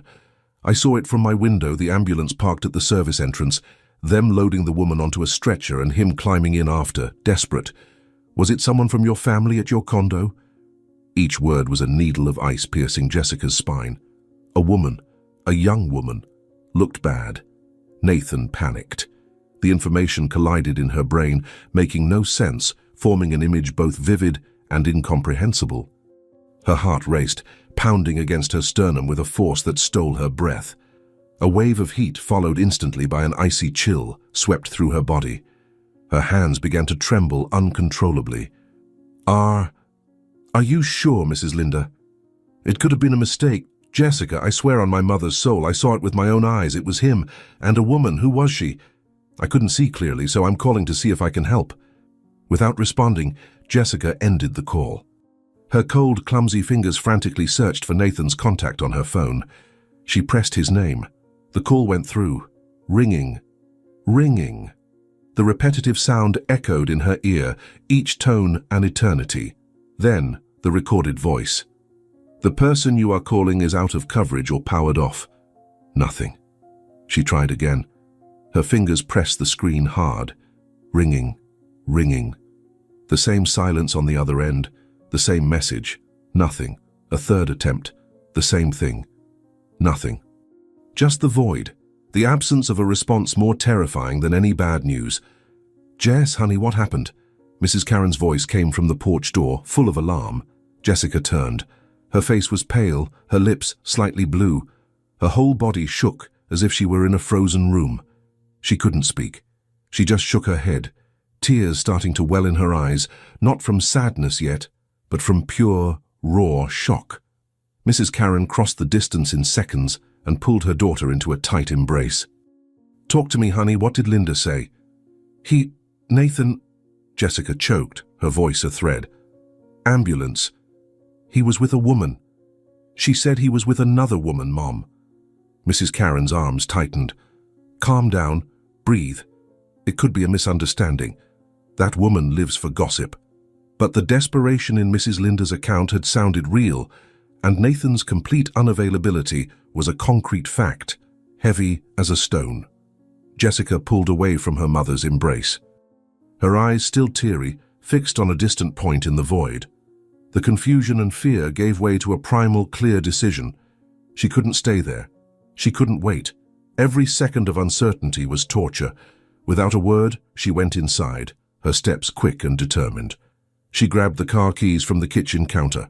Her half-unpacked suitcase in the bedroom was zipped shut in a rush. The zipper's screech was the only sound she made. "Where are you going, Jessica? You're in no condition to drive." Her mother followed, her voice thick with worry. "There's only one emergency hospital in the city," Jessica replied, her voice strangely calm, as if all her energy was channeled into action. "Vanderbilt University Medical Center. That's where he must have gone. That's where I'm going." Her face was pale, but her eyes were dry and focused. The trembling in her body had given way to a steel-like tension. She ignored the weight of her belly, the dull ache in her back. There was only one goal: get to Nathan, uncover the truth, face whatever was waiting on the other side of that drive. She walked out the front door, leaving Mrs. Karen standing on the threshold, watching her pregnant daughter get into the car with a determination that was frightening. The backyard gate closed with a metallic thud. The roar of the SUV's diesel engine echoed in the quiet street. Jessica adjusted the rearview mirror, her hands still slightly shaky but steady on the wheel. She didn't look back at the safe house, at her worried mother. Her eyes were fixed on the road ahead, toward Nashville, toward the hospital, toward her husband, and the terrifying mystery now surrounding her life. The car sped off, leaving behind the clothesline of baby outfits, swaying gently in the afternoon breeze, a silent and naive testament to a future that, in a matter of minutes, had shattered. The drive from Franklin to Nashville had never felt so endless. Each mile was agony, a question hammering in her skull to the rhythm of the engine. Her 8-month belly, once carried with sweet pride, was now an oppressive weight, pressing against the steering wheel with every sharp turn, brutally reminding her of the life growing inside her, while the life she'd built with Nathan crumbled. The tears, forming a watery veil over her eyes, were wiped away with the back of her hand, angrily, desperately. She couldn't afford to lose sight. She had to get there. And in the midst of the internal chaos, a morbid ritual. She grabbed her phone, mounted on the dashboard holder, and dialed Nathan. Once, twice, 3 times during the drive. The same sequence repeated. His smiling face in the contact photo gave way to the call screen. Ringing, ringing. The monotonous, merciless sound was followed by silence. He still wasn't answering. That silence was more eloquent than any excuse. It was a black hole sucking in all her certainties. When the lights of Vanderbilt University Medical Center finally appeared in the distance, a new kind of cold gripped her, no longer the chill of shock, but the chill of imminent reality. She parked the car haphazardly in a handicapped spot, not caring. Her legs were wobbly as she got out, the baby pressing on her bladder, making her limp slightly. Her right hand instinctively went to her lower back, trying to ease the radiating ache. That's when she saw it. Parked in the emergency zone, a macabre confirmation of everything Mrs. Linda had said. The ambulance.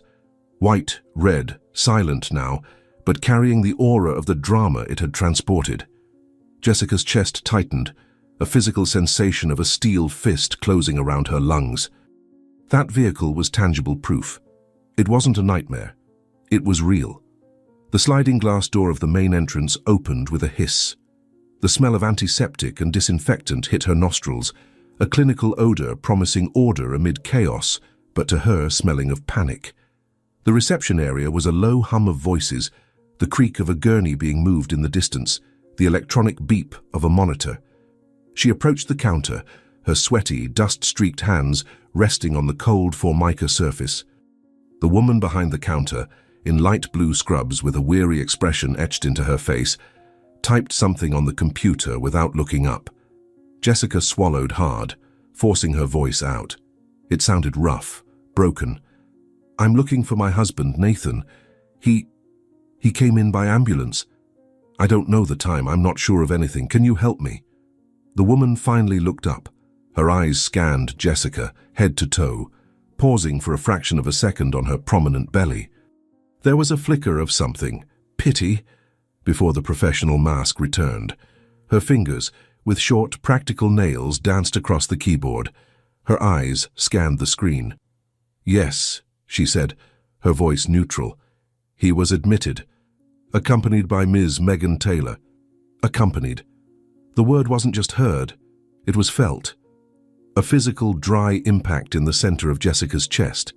Accompanied. The word echoed in her skull, losing its meaning of simple companionship and taking on obscene, treacherous contours. Mrs. Linda hadn't made it up.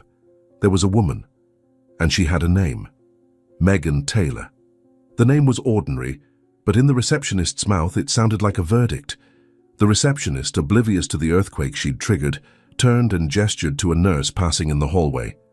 "Sarah, please, it's about the patient Nathan who came in earlier with Ms. Taylor." The nurse, Sarah according to her badge, approached. Her eyes, seasoned and hardened by years of shifts, scanned Jessica. Recognition was instant, not personal, but of a type of situation. The pregnant wife, arriving after the husband who came in accompanied. It was a story as old as hospitals themselves, and then the nurse gave that smile. A small, tense smile that didn't reach her eyes, a smile of professional awkwardness, of someone about to deliver a bombshell. "Are you family?" Sarah asked, her voice soft but her eyes piercing. "His wife, perhaps?" Jessica felt her throat close. She tried to speak, but only a nod came, a short, sharp movement of her head. "Yes, I'm the wife. The 8-month pregnant wife. The wife who didn't know her husband was in the hospital. The wife who found out from a nosy neighbor. The wife now hearing another woman's name tied to his." The nurse took a deep breath, a sigh heavy with the weight of countless strangers' dramas. Her eyes met Jessica's with a frankness that was almost cruel. "You'd better see it with your own eyes," she said, her voice low, almost conspiratorial. "I don't think you'll like what happened, but it's better to see than to hear from someone else." Each syllable was a nail in the coffin of the life Jessica knew. See with your own eyes. What would it be? Was he injured, burned, disfigured? And this Megan? What had happened that was so terrible it needed to be seen, not told? Jessica's imagination ran wild, conjuring horrific, nebulous scenarios, each worse than the last. The nurse gestured for Jessica to follow. She turned and started walking down a side corridor, quieter than the reception area. The lights were dimmer here. The antiseptic smell was stronger. The sound of their footsteps and Jessica's echoed on the cold ceramic floor. Jessica followed, her body moving as if filled with sand. Her belly, once a familiar weight, now felt like a lead anchor dragging her down. Each step was an effort. The pain in her back intensified, a sharp stab with every movement. The nurse didn't look back but unconsciously slowed her pace, adapting to the pregnant woman's slow, heavy rhythm, carrying not just a child, but the crushing weight of a truth about to be revealed. She didn't know what she'd find at the end of that corridor. A desperate Nathan? A remorseful Nathan? An injured Nathan needing her? Or a Nathan who was a complete stranger, the center of a medical and personal scandal she couldn't even imagine? The nurse stopped at a door. Not a patient room, but an observation or reserved case wing. Her hand rested on the metal handle. Jessica's heart, already racing and erratic, seemed to stop for a second before resuming with brutal force, throbbing in her neck, her ears. It felt like a ball of iron, a dead, icy weight in her chest, infinitely heavier than her belly, heavier than her entire body.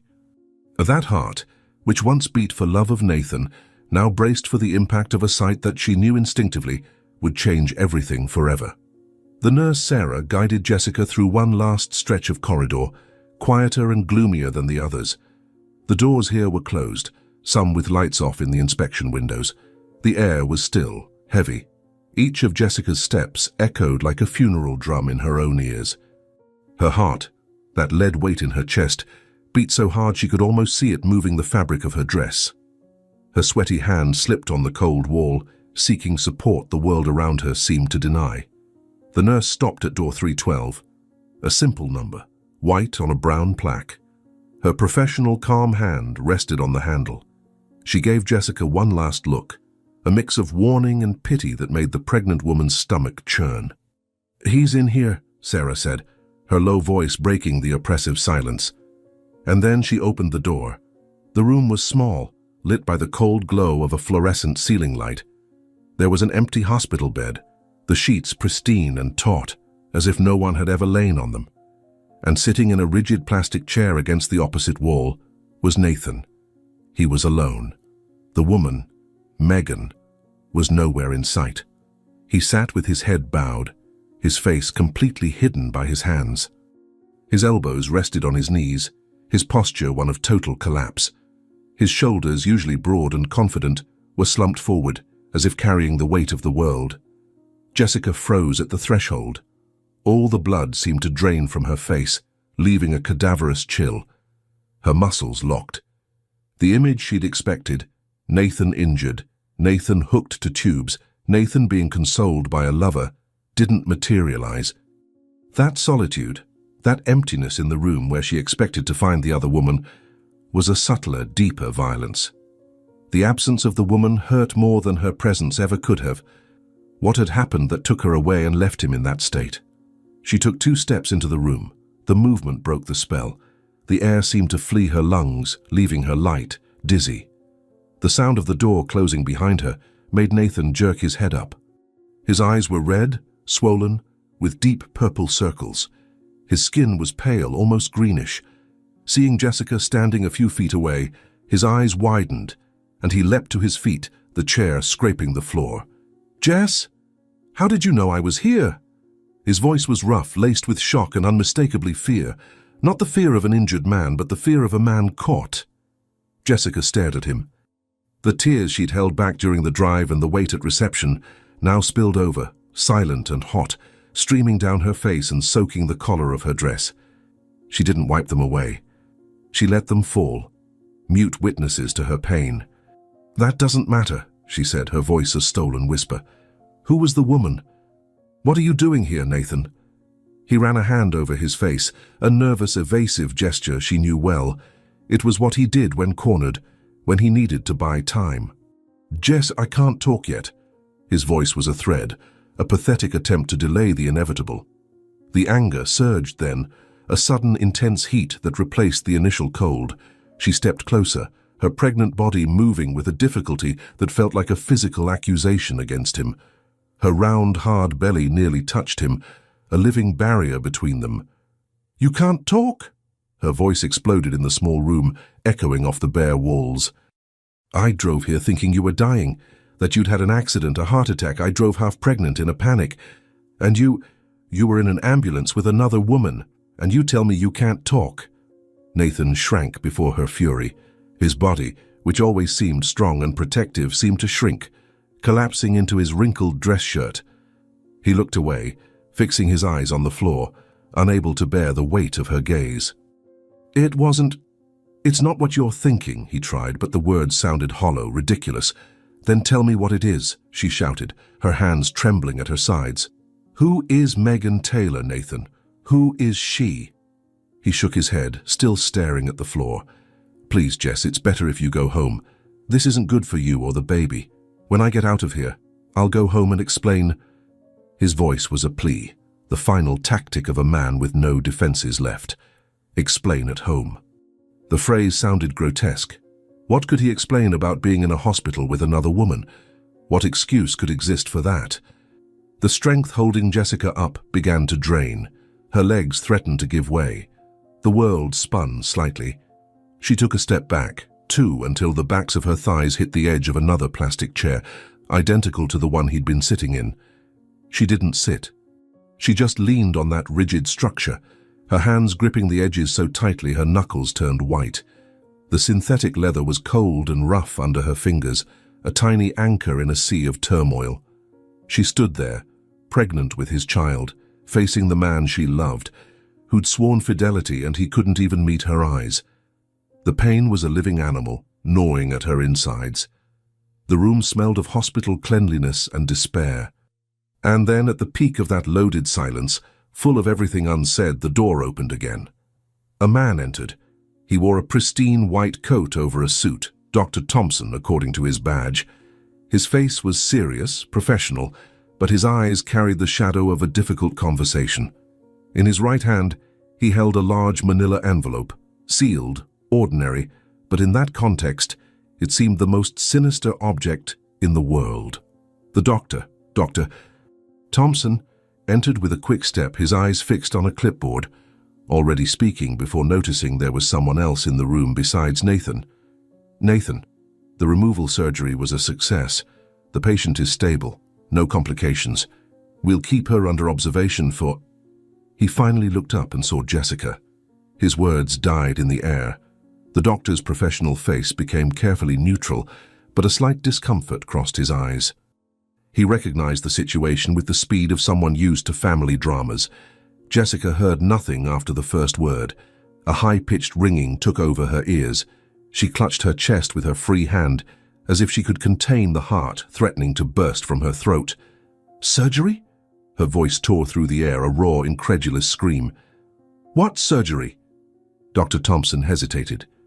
His gaze flicked from Jessica, pale and trembling, to Nathan, who seemed to have aged 10 years in 10 seconds. The dynamic in the room was palpable, charged with a tension far beyond a simple medical emergency. May I speak?" the doctor asked, addressing Nathan directly, deferring to him the authority over that ticking time bomb. Nathan didn't answer with words. He put both hands on his head, fingers digging into his hair, and started pacing in the small space between the empty bed and the wall. His steps were short, erratic, the movement of a caged animal. "My God," he groaned, his voice muffled by his hands. "It's over, everything's over." The unspoken confession, screamed through his despair, was clearer than any explanation. Jessica felt the floor shift beneath her feet. The nurse hadn't warned her for no reason. There was something to be seen. Something horrific. Dr. Thompson, taking Nathan's silence and agony as consent, made a professional decision. The truth, however bad, was always cleaner than speculation. He opened the manila envelope. The sound of paper being handled was absurdly loud. From inside, he pulled an X-ray, a black and white film. He said nothing more. He just held the film out to Jessica. Her cold, numb fingers closed around the plastic edge. She raised the film to the fluorescent ceiling light and saw. The image was clear, unmistakable. The outline of a female pelvis, and lodged deep within an object completely inappropriate, utterly out of place, something that should never be there. Its shape was strange, displaced, a blot of absurdity in the clinical context. It wasn't an accidental foreign body. It was silent, shocking evidence of an act of recklessness so profound that Jessica's mind struggled to process it. The doctor, maintaining a clinical tone that sounded surreal in the face of that revelation, explained in a flat, almost robotic voice. According to their account, they were playing with this, he said, the word playing sounding grotesque and childish in context. The object went in and wouldn't come out. Emergency surgery was required to remove it. There was no permanent damage, but the situation was high risk. The silence that followed wasn't just the absence of sound. It was an abyss opening in the center of the room, swallowing all sounds, all colors, all the certainties Jessica had ever held. She slowly lowered the X-ray, her eyes disbelieving what they'd seen, but knowing, with a cutting clarity, that it was real. She turned to Nathan. He'd stopped pacing and was now staring at her, his face a map of shame and terror. Tears streamed freely down his cheeks. Jessica's gaze was no longer one of anger. It was something worse. A profound, devastating realization. It was the look of someone seeing for the first time the true face of the person they love. And that face was monstrous. "You," her voice came out as a broken whisper, "did this? With her? While I was at my mom's washing our baby's clothes? You were doing this?" The question didn't seek an answer. She already had it, printed in black and white on that X-ray film. Nathan collapsed. His knees buckled and he leaned on the empty bed, his body racked with convulsive sobs.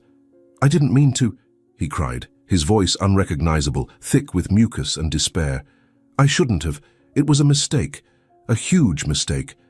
I don't know what happened, Jess, I swear. We were drinking and it was a moment of insanity. I'm sorry. Please, I'm sorry." His words were weak, insignificant, tiny against the enormity of what had happened. They were the excuses of a teenager caught red-handed, not of a man nearing 40, a successful architect, a husband about to become a father. Jessica watched him cry and felt nothing. The anger had burned out, the pain had numbed. There was only a vast, silent void, a void that needed to be filled with distance, with safety, for her and the child stirring in her belly as if sensing the danger. She took a step back. Her heel hit the plastic chair, another step, increasing the distance between her and this man who had suddenly become a dangerous stranger. Another step. Her hand instinctively protected the curve of her belly, an ancient gesture of shielding her young from a threat. She began, her voice strangely clear and steady, cutting through the noise of his sobs. "I'm going to my mom's." She paused, her dry, hard eyes meeting his, red and swollen. "Don't contact me." The phrase wasn't a request. It was an order, a decree. Without waiting for a response, without looking at the doctor, she turned. Her legs, which had trembled before, now moved with steel-like firmness. She opened the door and walked out, not running, not hesitating. The sound of the door closing behind her was the sound of a chapter ending. Nathan remained anchored to the bed, his face still buried in his hands. The doctor, Dr. Thompson, silently took the X-ray Jessica had left behind, slipping it back into the envelope. The silence in room 312 was now complete, broken only by the muffled, pathetic sound of a man's crying. A man who had just lost everything, not by fate's accident, but by a stupid, selfish choice. He was grounded, annihilated, staring at the door through which his pregnant wife had walked, limping but infinitely stronger and whole than he would ever be.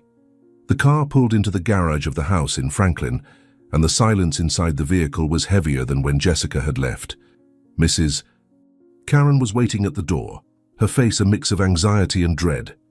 Seeing her daughter get out of the car, moving slowly, her face washed and marked by a pain no longer sharp but deep and silent, she asked no questions. She just opened her arms. Jessica collapsed into her mother's embrace, right there on the garage driveway, and she told her.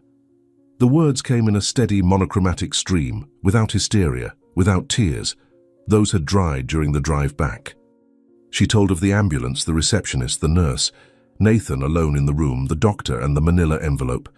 She described the X-ray in clinical detail, her voice flat as if reporting a car accident she'd witnessed.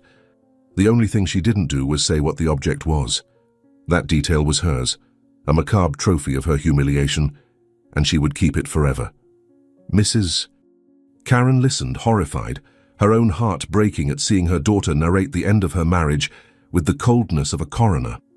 When Jessica finished, a thick silence settled over the two women. "My girl," Mrs. Karen whispered, squeezing Jessica's hand. "My poor girl." Then Jessica's phone rang. The screen lit up with Nathan's photo, smiling, a relic of a past era. She looked at the screen, her face still. She let it ring until it went to voicemail. He called again. And again. On the third try, with fingers that didn't tremble, she swiped the screen, went into the contact settings and blocked the number. The silence returned. It was a simple act, but with the weight of an iron door slamming shut. The messages started coming. Notifications popped up on the screen. "Jess, please. Let me explain. I love you. It was a mistake. Don't do this to me. To our family." She read each one, her eyes scanning the words without expression. She didn't reply to any. After half an hour of bombardment, she silenced the notifications. His digital world was now as inaccessible to him as the real one.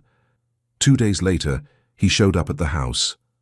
Jessica saw him from the bedroom window, standing outside the gate, hands in his pockets, his face pale and unshaven. He looked like a man on the edge of collapse. Mrs. Karen went to meet him. Jessica didn't hear the conversation, but she saw her mother shake her head firmly, arms crossed. She saw Nathan gesture, plead. He tried to look up at the bedroom window, but Jessica stepped back, her heart pounding, not with love or longing, but with deep revulsion. He stayed for 15 more minutes before leaving, shoulders slumped, defeated. She didn't go down. Meanwhile, at the hospital, Megan was discharged 3 days later. There were no flowers, no visitors, no man waiting for her. A hospital staff member escorted her to the exit. She left alone, head down, her face hidden by a hoodie, her steps hurried, ashamed, not looking at anyone. She took a cab at the corner and vanished. No one in the condo, not even the all-powerful Mrs. Linda, could find out who she was or where she went. She became a ghost, a sordid detail in the unfolding story. Jessica never returned to the upscale condo in Nashville. The idea of stepping foot in that place, breathing the air he and that woman had breathed, seeing the bed where she couldn't. A week later, she asked her mother to go there to get her things and the babies. Mrs. Karen, armed with a lioness's determination to protect her cub, went to the condo. Nathan was home. He opened the door, and the sight of his mother-in-law, her face stern, was another blow. He tried to speak, but Mrs. Karen cut him off. "I'm just here to get my daughter's and my granddaughter's things," she said, walking in without ceremony.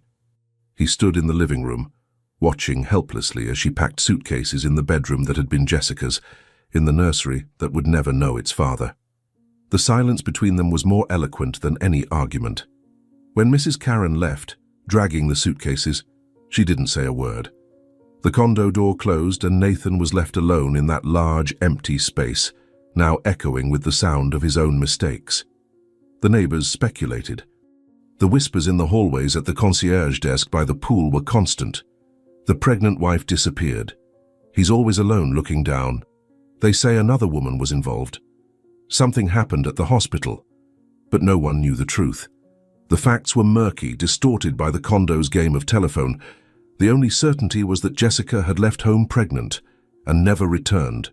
Nathan, consumed by a shame that burned inside like acid, told no one anything.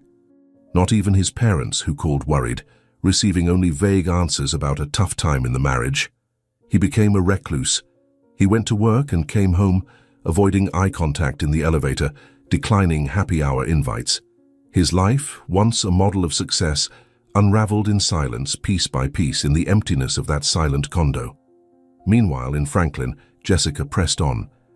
The initial shock gave way to an iron resolve. She handled the final days of pregnancy with near-obsessive focus. She did the last checkups alone or with her mother, filling the space a father should have occupied at the ultrasounds. The sadness hadn't vanished, but it was channeled into preparing for motherhood. She set up the nursery in her mother's house, assembled the crib, folded and refolded the baby clothes. Each small task was a brick in the new life she was building, a wall between her and the past. Her life, painful but hers, began to reorganize with quiet solidity, while his on the other side of the city continued to unravel day by day, in the deafening echo of his own silence and bad choices. Time, a harsh but effective remedy, passed. The final days of pregnancy dragged with heavy discomfort, but Jessica endured each pain with silent serenity. She no longer carried just a child, she carried her own resilience. And then, the day came. The contractions started in the early hours, waves of pressure pulling her from sleep. Mrs. Karen, alert as a sentinel, was by her side in seconds. There was no panic, just calm, determined movement. In the car on the way to the hospital, Jessica breathed deeply, her face turned to the dark window. There was no room to think of Nathan. There was only the physical present, the work to be done. In the delivery room, under bright lights and the monotonous beeps of monitors, she focused. Her mother's hand was her anchor. When the pain peaked, she didn't cry out for an absent husband. She clenched her teeth and pushed, channeling all her pain, anger, and hope into that primal act. And then a cry. Sharp, vigorous, full of pure indignation at the cold, new world. The baby was born strong, healthy, and beautiful. A girl. When they placed her in Jessica's arms, a tiny bundle of warmth and life, Jessica cried, but they weren't tears of the pain that had brought her there. They were tears of a love so vast and overwhelming that, for a moment, it washed away all memory of the betrayal, the X-ray, the shame. She looked at her daughter, at the dark eyes blinking, trying to focus, and felt, with a certainty from her core, there, in that hospital bed, a new world began. A world without Nathan. A world just for them. She named her Chloe. A few weeks later, settled in the cozy room at her mother's house, Jessica sat on the couch, nursing. The afternoon light streamed in softly, illuminating the baby's serene face. That's when her phone rang. It was Mrs. Linda, on a video call. Jessica sighed. The exhaustion of new motherhood made her more tolerant. She answered. The neighbor appeared on the screen, her face filling the frame, her eyes gleaming with the unquenchable flame of curiosity. "Honey, you look more beautiful than ever since becoming a mom. Glowing. I've missed seeing you around here." Jessica offered a small smile. "Thanks, Mrs. Linda." The woman couldn't hold back. She leaned closer to the camera, lowering her voice to a confidential tone. "And Nathan? He's moping around, always alone, looking down, asking the neighbors for advice, but no one knows the real reason for the split. He never told." She paused dramatically. "Want to vent to me?" Jessica looked at the screen, at the eyes hungry for a scoop. And then, something inside her settled completely. The anger was gone. The need to explain, to justify, had evaporated. There was only a deep peace, hard-won. She simply replied with a serenity that sounded like a closed door. "Mrs. Linda, some things don't need to be said. My daughter and I are fine. That's what matters." The neighbor seemed slightly disappointed, but then a genuine smile mixed with affection and respect crossed her face. She nodded, almost in admiration. "And you are. He lost, you know? Lost big time." The call ended. Silence returned to the room, broken only by the soft sound of Chloe's breathing. Jessica looked at the crib where her daughter now slept, tiny fists clenched near her face, in total peace. And finally, she realized, her life hadn't ended in that hospital room when the doctor walked in with the envelope. It had begun again. All the pain had been the necessary prelude to a stronger, cleaner, truer rebirth. Nathan kept trying. Messages from unknown numbers, flowers that went straight to the trash, handwritten letters she read once and then tore up. The pleas for forgiveness were echoes of a distant world. But Jessica never went back. She didn't need revenge or public humiliation. Her victory was silent, intimate. She closed the cycle of that marriage with the final key of forgiveness, not for him, but for herself. She forgave herself for believing, for building on sand. She became a mother, not as an abandoned woman, but as a whole one. And she moved forward at peace, light, finally free of the weight of what in the end she never deserved. And there you have it. What did you think? On a scale of 0 to 10, what score would you give it?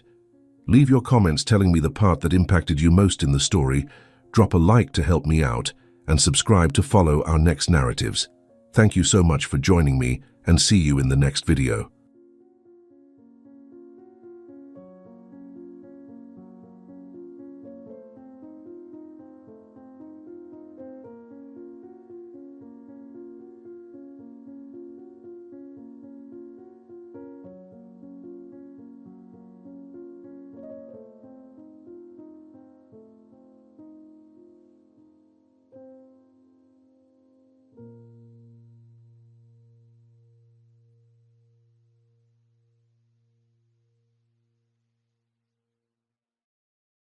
Ethan Caldwell believed his life was perfectly structured. As the CEO of Caldwell Innovations, a leading medical technology corporation, he devoted nearly every waking moment to his work. With a schedule optimized to the minute, there was no room for surprises or chaos. This morning, Ethan strode briskly through LAX's VIP terminal, answering emails while instructing his assistant on the upcoming meetings in New York. Private jets were his usual mode of travel, but a mechanical issue had forced him onto a commercial flight. First class, of course. Reschedule all morning meetings if necessary. I want the Zurich contract signed before noon tomorrow, he commanded, his voice sharp, his expression unreadable. To Ethan, success was defined by control over his time, his business, and the relationships around him. That was why, 3 years ago, when Sophia had mentioned wanting children, he had shut the idea down immediately. Children were unpredictable, a liability he couldn't afford. Today was no different, just another flight, another day. No surprises. He had no idea that, in just a few minutes, his entire world was about to be turned upside down. Ethan boarded the plane with his usual composure, confident, detached, entirely focused. When the flight attendant greeted him with a practiced smile, he offered only a curt nod before heading toward his seat. But the moment he stepped into the first-class cabin, his world tilted on its axis. In seat 3A, Sophia Bennett sat with 2 young boys beside her. She looked just as striking as he remembered. Soft brown hair framing her face, sharp yet serene eyes. But it wasn't her presence that sent a shock through his system. It was the children. 2 little boys with dark brown hair and stormy gray-blue eyes. His eyes.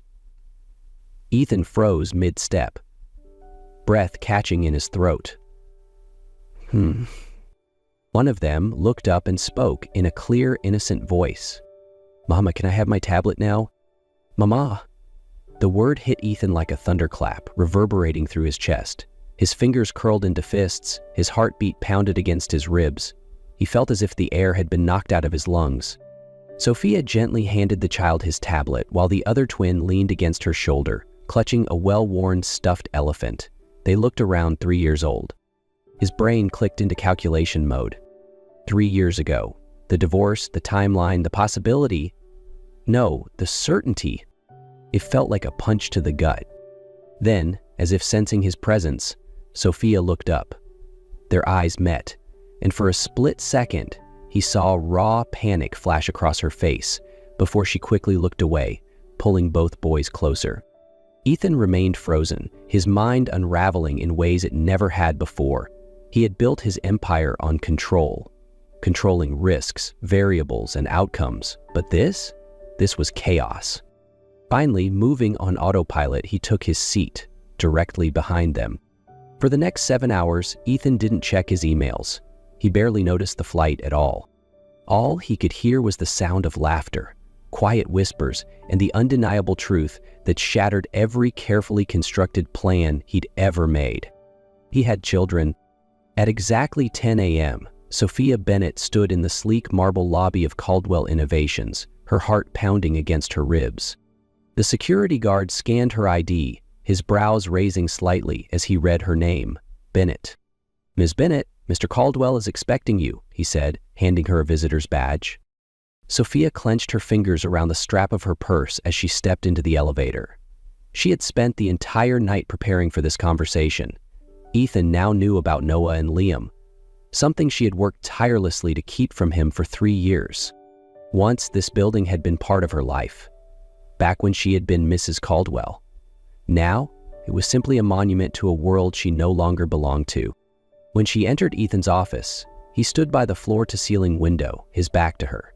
The space looked exactly as she remembered, minimalist, powerful, every detail curated to perfection. He turned as the door shut behind her. For a long moment, neither of them spoke. "Sit down, Sophia." His voice was controlled, but she could hear the strain beneath the surface.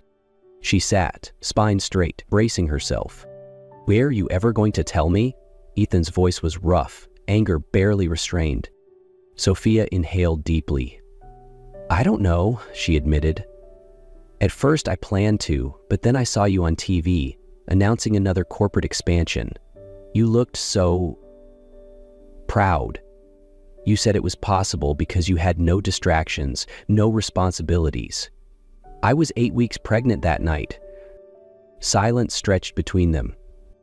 You made that decision for me, Ethan said, his voice dark with unspoken fury. You had no right. Sophia leaned forward, her tone sharp. And you made that decision for me first, Ethan. You told me children were an anchor, a burden. I simply gave you exactly what you wanted. Ethan's jaw tightened, memories crashing down on him like a tidal wave. He had thought he controlled everything. But for the first time in his life, he realized there were things he had lost before he even knew they existed. 6 days later, Ethan stood in the small park near Sophia's home, gripping a paper bag containing 2 plush dinosaurs. He couldn't remember the last time he had felt nervous. Negotiating billion-dollar deals? No problem. Facing down the board of directors? Routine. But meeting his children for the first time? That was unfamiliar territory. He had arrived 45 minutes early, spending the time watching other children play, trying to picture what was about to happen. At exactly 9:55, he spotted Sophia entering the park, holding the hands of 2 small boys, Noah and Liam. They wore matching red jackets, but Ethan could already tell them apart. Noah, brimming with curiosity, skipped ahead eagerly, while Liam clung closer to their mother, his gaze more cautious. Sophia crouched down, whispering something to them. Noah turned to look at Ethan, his storm gray eyes wide. Mama, is this the special person you told us about? Liam studied Ethan for a long moment before nodding quietly. Ethan knelt to their level. Hi, Noah. Hi, Liam. Noah tilted his head, considering. Who are you? Sophia answered gently. Boys, this is Ethan. He's your father. Liam gripped his mother's hand tighter, while Noah blinked up at him thoughtfully. Like Daniel's daddy at school? Ethan cleared his throat, feeling uncharacteristically unsteady. Yes, like that. A brief silence stretched between them. Then Noah suddenly asked, Do you like dinosaurs? Ethan reached into the paper bag and pulled out 2 plush Brachiosaurus toys, one with a blue ribbon, the other with a green one. I do, and I heard you like Brachiosaurus. Liam's eyes widened. Brachiosaurus is the tallest dinosaur. Noah giggled. Liam knows everything about dinosaurs. Sophia smiled slightly, watching the tension in Ethan begin to ease. How about we play a little, she suggested. Noah didn't need to be told twice. He dashed off toward the playground. Liam hesitated, but when his brother waved at him, he slowly followed. Ethan remained standing there, watching his children for the first time, one bursting with energy, the other reserved but observant. And for the first time in years, he wondered, how much had he already missed? 6 weeks later, Ethan was in the middle of a board meeting when his phone buzzed. He glanced at the screen. Sophia. He nearly ignored it, but then a message appeared. Noah fell at school. We're at the ER. Call me now. Everything in Ethan's mind went blank. He shot to his feet, ignoring the startled expressions of the board members. This meeting is adjourned. I have an emergency. No explanation, no hesitation. He strode out of the conference room, already dialing his driver. Brooklyn Methodist Hospital, as fast as possible. The 20-minute drive felt like an eternity. Ethan didn't check his emails, didn't respond to messages from the board. His only focus was on Noah, the lively little boy with endless energy, and the fear in Sophia's text. When he arrived, he spotted Madison, Sophia's younger sister, sitting in the waiting area with Liam. The little boy clutched his stuffed elephant, eyes red-rimmed. Daddy! Liam ran to him, gripping Ethan's leg. Noah's really hurt. Ethan scooped him up, holding him close. Where's your mom? Inside with Noah. Madison pointed to the exam room. Without a second thought, Ethan pushed through the door. Sophia stood beside the hospital bed, holding Noah's small hand. The boy lay there, pale, his left arm immobilized. The moment he saw Ethan, his face lit up. Daddy, you came. Ethan rushed to his side. Of course I did. He gently brushed Noah's hair back. What happened? Sophia exhaled. He fell off the slide. His arm's broken, but it's a clean fracture. They're casting it now. Ethan looked at the small arm wrapped in bandages, feeling utterly powerless. For the first time, he understood that fatherhood wasn't just about joyful moments. It was about being there for the painful ones too.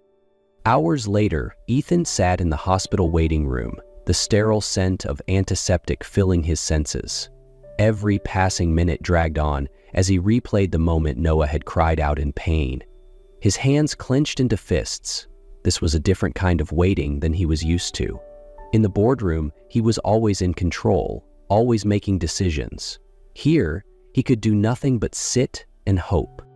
Finally, Sophia emerged, exhaustion etched into her features, but her eyes softer than before. "He's going to be fine," she said quietly. Relief crashed over Ethan like a wave, but the weight in his chest didn't lift completely. For the first time, he realized this was what it meant to truly be there for someone. And above all, never being absent when his child needed him the most. That evening, Ethan didn't return to the office. He sat on Sophia's couch, Noah resting his head on his lap, his small hand clutching a stuffed dinosaur. His newly casted arm was now decorated with cute stickers, while Liam sat beside him, carefully adding his own scribbles with a marker. "Daddy, are you really busy?" Noah asked sleepily. Ethan glanced at Sophia before looking down at his son. "Not as busy as you. You did great today." Noah smiled drowsily and closed his eyes. Sophia stood, motioning for Ethan to follow her into the kitchen. "You skipped a major meeting today." Her voice held no judgment, only observation. Ethan folded his arms. It wasn't more important than being here with Noah. Sophia studied him for a moment before nodding. "You've changed." A long silence stretched between them. "I lost 3 years not knowing they existed," Ethan murmured, his throat tightening. The weight of that realization pressed down on him like an unbearable burden. His voice wavered for the first time in years. "I won't lose another second." The next morning, back in his office, Ethan stared at his calendar. Then, he called his assistant in and said simply, "Cancel all Saturday morning meetings. From now on, my Saturdays belong to my kids." And he meant it. The following weeks became a crash course in fatherhood. Saturday mornings at the park, bedtime stories filled with dinosaur facts, and the quiet moments when Liam would hesitantly reach for his hand. The transition wasn't easy. Noah was quick to accept him, but Liam was more cautious, watching, waiting. Yet, little by little, Ethan saw the walls between them crumble. The first time Liam voluntarily climbed into his lap during story time, Ethan knew he was no longer just the man from the plane. He was their father. By the time their 4th birthday approached, he wanted to give them something special, something that showed them and Sophia that he wasn't going anywhere. No hesitation, no second thoughts. Family would always come first. 3 months later, Ethan stood inside the Natural History Museum, watching his son stare in awe at the towering T-Rex skeleton. Today was Noah and Liam's 4th birthday, and he had spent weeks planning the perfect celebration. "Daddy, is this real?" Liam asked, eyes wide. Ethan crouched down, smiling. 100% real. And I invited a real paleontologist to tell you all about it." Noah cheered while Liam gripped Ethan's hand, a small gesture that tightened something deep in his chest. At the party, the boys unwrapped their presents and pulled out 2 carefully drawn pictures. One showed 4 figures standing in front of a skyscraper. The other, 4 figures inside a warm, cozy house. "See, Daddy?" Noah said. "It's our family." Ethan looked at Sophia, and in that moment, he understood what family truly meant. After the party, he led Sophia and the twins to a new house he had bought near their school. "I want to be close to them, close to you." Sophia was silent for a long moment before she whispered, "Let's take this one step at a time." Ethan nodded. He knew this wasn't just a choice. It was a promise, a father's promise. That night, freshly bathed and dressed in pajamas, Noah and Liam climbed into bed, each clutching their plush dinosaurs. Ethan sat between them, holding the book they had chosen. "Daddy, will you read to us every night?" Liam asked softly. Ethan glanced at Sophia, who stood by the doorway, watching them. Then he turned back to his sons and smiled. "Every night, if you want me to." Noah cheered, while Liam simply nodded, his eyes glowing with quiet hope. Sophia stepped forward, pulling the blankets up around the boys. She paused, looking at Ethan. "We're doing this right," she murmured. Ethan reached for her hand, gentle but firm. "I'm not going anywhere." She didn't answer right away, but when Noah turned to ask, "Daddy, are you staying forever?" she met Ethan's gaze, and together they answered, "Yes, forever." And there, in a cozy Brooklyn home beneath the warmth of a soft bedroom light, a family was rebuilt. Not as they once were, but as they were always meant to be. 3 months later, on a crisp autumn afternoon, Ethan knelt in the living room, watching as his 2 sons whispered conspiratorially. "Do you think we can do it?" Noah asked Liam, eyes twinkling with excitement. Liam nodded seriously. "Just remember, you have to say, 'Mommy, marry Daddy.'" Ethan chuckled, adjusting their tiny collars. "Ready, boys?" Both nodded eagerly before dashing into the kitchen, where Sophia was making tea. "Mommy?" Noah tugged at her hand. "We have a very important question." Sophia turned, raising an eyebrow. "What is it, sweetheart?" Liam took a deep breath, then said solemnly, "Mommy, marry Daddy." Before Sophia could respond, Ethan stepped forward, dropping to one knee, a simple yet elegant ring in his hand. Ethan took a steadying breath, his hands tightening around the small velvet box. "I lost you once," he said, his voice raw with emotion. "And in those years, I learned what truly matters. Not boardrooms, not billion-dollar deals, you, our boys, our family." He opened the box, revealing a simple but elegant ring. "Sophia, will you give me the chance to do this right? To love you the way you deserve? Will you marry me? Again?" Sophia looked at him, then at their 2 sons, her eyes shimmering with happy tears. "Yes!" The boys shrieked in excitement, jumping up and down as Ethan slipped the ring onto Sophia's finger. Noah tugged at his sleeve, eyes wide with curiosity. "So does this mean we get to have a wedding?" Sophia laughed, wiping away a tear. "Yes, sweetheart, but something small, just family." And so, over the next few weeks, preparations began. Not for a grand, extravagant affair, but for something that felt right. A quiet ceremony in their backyard, surrounded by the people who truly mattered. Every night as they planned, Ethan found himself marveling at how different this was from their first wedding. This time, there were no cold, corporate guest lists, no pressure to impress, just them, their sons, and the promise of a fresh start. The boys cheered, throwing their arms around their parents. Ethan smiled, pulling Sophia into his arms. This time, he knew for certain it was forever. 2 months later, on a gentle spring afternoon, Ethan and Sophia stood in the small garden behind their home, hand in hand, surrounded by the people who mattered most. No extravagant wedding, no hundreds of guests, just family, close friends, and the 2 most important participants, Noah as the ring bearer, Liam as the flower keeper. As Sophia stepped outside in a simple white dress, Noah tugged at his father's hand. "Daddy, Mommy looks so pretty." Ethan smiled, eyes locked on her. "I know." The ceremony was intimate, filled with warmth and love. When the officiant asked, "Ethan, do you promise to love and cherish Sophia this time and forever?" Ethan held her hand tighter, his voice steady. "I do, forever." When Sophia whispered, "I do," Liam giggled. "Now kiss." Laughter filled the air as Ethan pulled Sophia into a soft kiss, surrounded by applause and cheers from their family. Noah and Liam ran forward, wrapping their little arms around their parents. This time they weren't just a couple. They were a family. And this was the beginning of their happily ever after.